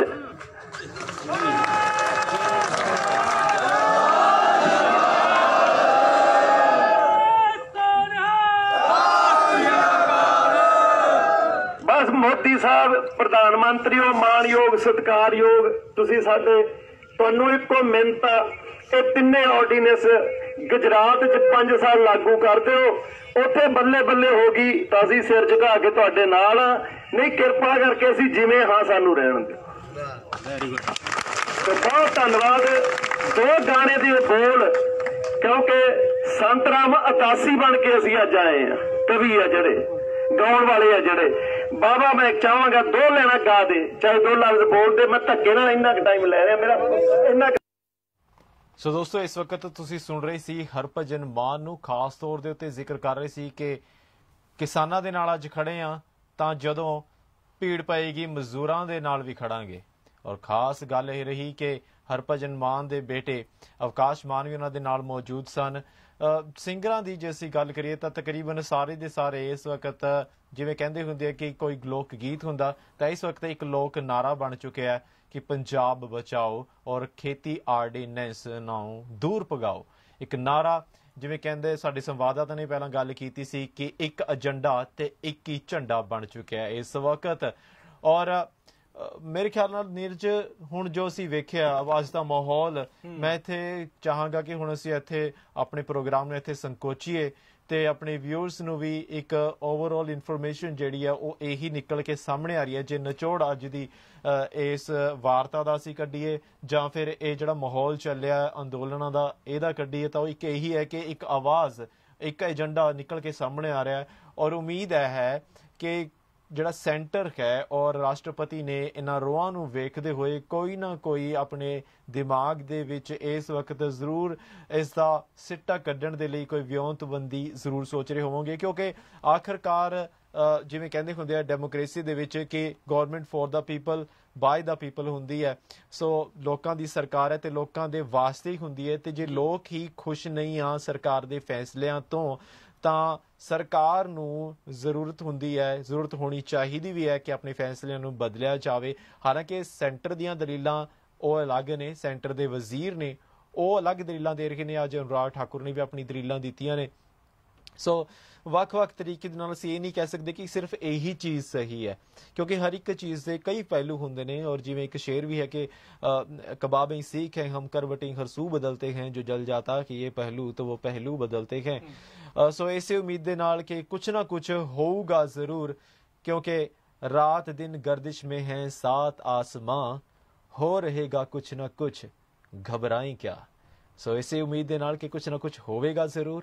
ਮੈਨੂੰ ਤੇ ਨੀਰਜ ਨੂੰ ਦਿਓ ਇਜਾਜ਼ਤ। ਤੁਸੀਂ ਵੇਖਦੇ ਰਹੋ ਨਿਰਪੱਖ ਪੋਸਟ। ਹੋਰ ਮਹੱਤਵਪੂਰਨ ਖਬਰਾਂ ਦੇ ਨਾਲ ਤੁਹਾਡੀ ਖਿਦਮਤ ਦੇ ਵਿੱਚ ਫੇਰ ਹਾਜ਼ਰ ਹੋਵਾਂਗੇ। ਫਿਲਹਾਲ ਲਈ ਇਜਾਜ਼ਤ ਦਿਓ ਜੀ। ਸਤਿ ਸ਼੍ਰੀ ਅਕਾਲ। 2 ਮਿੰਟ। ਵਾਹਿਗੁਰੂ ਜੀ ਕਾ ਖਾਲਸਾ, ਵਾਹਿਗੁਰੂ ਜੀ ਕੀ ਫਤਿਹ। ਬਹੁਤ ਬਹੁਤ ਧੰਨਵਾਦ ਪਹਿਲਾਂ ਤਾਂ ਤੁਹਾਡਾ ਸਾਰਿਆਂ ਦਾ ਕਿ ਕੰਮ ਦੇ ਦਿਨਾਂ ਦੇ ਵਿੱਚ ਅਸੀਂ ਜਿਹੜੇ ਇਸ ਸੰਘਰਸ਼ ਦੇ ਵਿੱਚ ਸਾਰੇ ਅੱਜ ਸ਼ਾਮਿਲ ਹੋਏ ਆ। ਬਾਈ ਜੀ ਨੇ ਜਿੰਨੀਆਂ ਗੱਲਾਂ ਕਰਤੀਆਂ ਮੈਨੂੰ ਲੱਗਦਾ ਪਿੱਛੇ ਕੁਝ ਬਚਿਆ ਨਹੀਂ। ਸਾਨੂੰ ਇਹਨਾਂ ਬਿੱਲਾਂ ਬਾਰੇ ਪਤਾ ਹੋਣਾ ਬਹੁਤ ਜ਼ਰੂਰੀ ਹੈ। ਕਦੀ ਹੱਥ ਖੜੇ ਕਰੋ ਵੀ ਸਾਨੂੰ ਪਤਾ ਹੈ ਪਾਸ ਕੀ ਹੋਇਆ। ਹਾਂ, ਐਵੇਂ ਕਿਤੇ ਆਪਾਂ ਸੜਕਾਂ ਤੇ ਇੱਦਾਂ ਫਿਰ ਕੇ ਤੁਰ ਕੇ ਚਲੇ ਗਏ, ਇਹਨਾਂ ਨੂੰ ਸ਼ਾਇਦ ਐਂ ਲੱਗਦਾ ਵੀ ਪਤਾ ਹੀ ਨਹੀਂ ਇਹਨਾਂ ਨੂੰ ਵੀ ਇਹ ਕੀ ਕੀਤਾ ਕੀ ਨਹੀਂ। ਮੈਂ ਹਮੇਸ਼ਾ ਹਰ ਇੰਟਰਵਿਊ 'ਚ ਇਹ ਕਿਹਾ ਜਦੋਂ ਤੁਸੀਂ ਵੋਟਾਂ ਲੈਣ ਐਡੀਆਂ ਐਡੀਆਂ ਰੈਲੀਆਂ ਉਦੋਂ ਕਰਦੇ ਹੋ, ਇਕੱਠ ਕਰਦੇ ਹੋ, ਲੋਕਾਂ ਨੂੰ ਪੁੱਛਦੇ ਹੋ, ਤਾਂ ਜਦੋਂ ਬਿੱਲ ਪਾਸ ਹੁੰਦਾ ਉਦੋਂ ਵੀ ਇੱਕ ਰੈਲੀ ਕਰ ਲਿਆ ਕਰੋ, ਉਦੋਂ ਵੀ ਲੋਕਾਂ ਦੀ ਸਹਿਮਤੀ ਲੈ ਲਿਆ ਕਰੋ ਵੀ ਭਾਈ ਆ ਬਿੱਲ ਪਾਸ ਕਰਨ ਲੱਗੇ ਆ, ਦੱਸੋ ਕਰੀਏ ਜਾਂ ਨਾ ਕਰੀਏ। ਤੁਸੀਂ ਬਿੱਲ ਪਾਸ ਕਰਕੇ ਇੱਕ ਸਟੇਟ ਨੂੰ ਇੱਕ ਉਹਨਾਂ ਲੋਕਾਂ ਨੂੰ ਦੇ ਦਿੰਦੇ ਹੋ। ਸਾਡਾ ਤਾਂ ਕੰਮ ਹੀ ਕਿਸਾਨੀ ਦਾ ਚੱਲ ਰਿਹਾ। ਅਸੀਂ ਤਾਂ ਉਹ ਲੋਕ ਆ ਜਿਹੜੇ 6-6 ਮਹੀਨੇ ਤੱਕ ਵੇਟ ਕਰਦੇ। ਸਾਡੇ ਮਾਪਿਓ ਕਹਿੰਦੇ ਪੁੱਤ ਕੋਈ ਨਹੀਂ ਫਸਲ ਆ ਲੈਂਦੇ ਤੈਨੂੰ ਆਹ ਚੀਜ਼ ਲੈ ਦਿਆਂਗੇ। ਸਾਰੇ ਦਾ ਸਾਰਾ ਟੱਬਰ ਜਿਹੜਾ ਫਸਲ ਤੇ ਨਿਰਭਰ ਹੁੰਦਾ। ਤੇ ਜੇ ਸਾਡੇ ਹੱਥੋਂ ਸਾਡਾ ਆੜ੍ਹਤੀਏ ਨਾਲ ਰਿਸ਼ਤਾ 9 मास का रिश्ता है साडा खेतां दा रिश्ता जिहड़ा 9 मास का रिश्ता क्योंकि आड़तीए को असीं किसी टाइम भी पैसे फड़ लैंदे जे साडे घरां च विआह आ जे सानूं कोई होर चीज़ चाहिदी तां असीं कहंदे भाई तूं लिख ला अपने रजिस्टर ते नोट कर ला जदों फसल ही चक ली मुड़ के किहनूं कवांगे। बिहार दे विच इन्हां 2006 दे विच जिहड़ी MSP खत्म करती APMC जिहड़ा एक्ट मंडीकरण दा इन्हां खत्म करता तां अज सारा बिहार तां पंजाब च कर रिहा इत्थे मजदूरी फिर असीं कित्थे जावांगे। इस तो बाद इन्हें बोली वाल हो जाना बोली तो अगे खत्म हो रही जम्मू च भी होगी राजस्थान च भी होगी उस तो बाद इन्होंने कहना भी जेडे 4-5 बंदे रह गए पहले नशे ना उजाड़ते हुण किसानी चली मुड़ के बोली रह जानी बिजली बिल। ध्यान इन्हां चीज़ों का रखो भी जदों वोटां आउंदियां आ उदों भी ये सवाल आपां करिए क्योंकि साडा असीं जिन्ना मर्जी बोलीए असीं कलाकार फिर सानूं इन्हें कह देना लै कलाकार इन्हां दा की है इन्हां दा कोई स्टैंड ही नहीं पर कलाकार तो असीं भी तो रोटी खाने हुण भी खा के हैं जाके भी खानी है जे रोटी खत्म होगी असीं अपने खेतां 'च आप मजदूरी वो दिन दूर नहीं जे जट्टां दे पुत्त इन्हां ने आप मजदूरी करन लाते पर इदां किदां क्योंकि इन्होंने बिल पास करते ऑर्डीनेंस पास करते अपनी मर्जी ने करी जाते जो जी होंगे यार होर किते कर लो तुहानूं पंजाब ही लभदा सारा कुछ करन नूं होर कर लो बथेरे 28 स्टेटां आ किसी होर च जाके कर लो गुजरात कर लो उत्थे 3500 करोड़ का किन्ने दा बुत लाता वो किसानां नूं दो इत्थे कर्जे माफ हो जाण।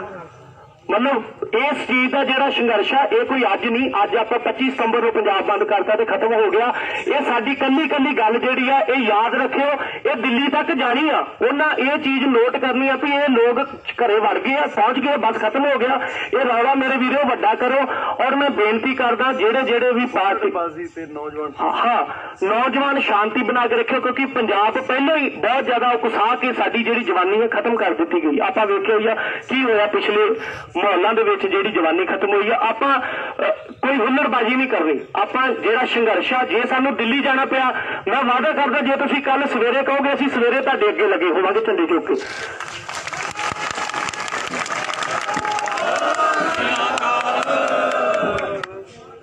मैं 2 लाइनां बापू संत राम उदासी दी गा दिंदा उन्होंने लिखिया ही किरतियां मजदूरां दे हक्कां दे विच मैं 2 लाइनां उन्हां दी गाउंदा।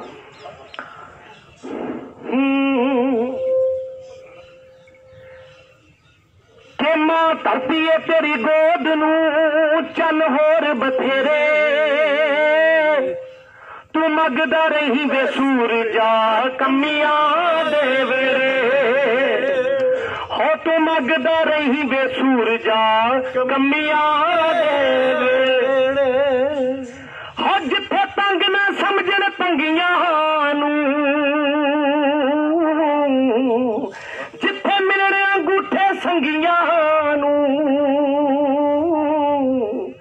जिथे वाल तरसदे कंगियां नक वगदे अखां चुन्नियां ते दंद करहड़े तू मगदा रही वे सूरजा कमियां देड़े।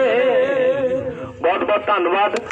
परमात्मा करे कि जिहड़ा साडा पंजाब आ ये सोने की चिड़ी ही रवे।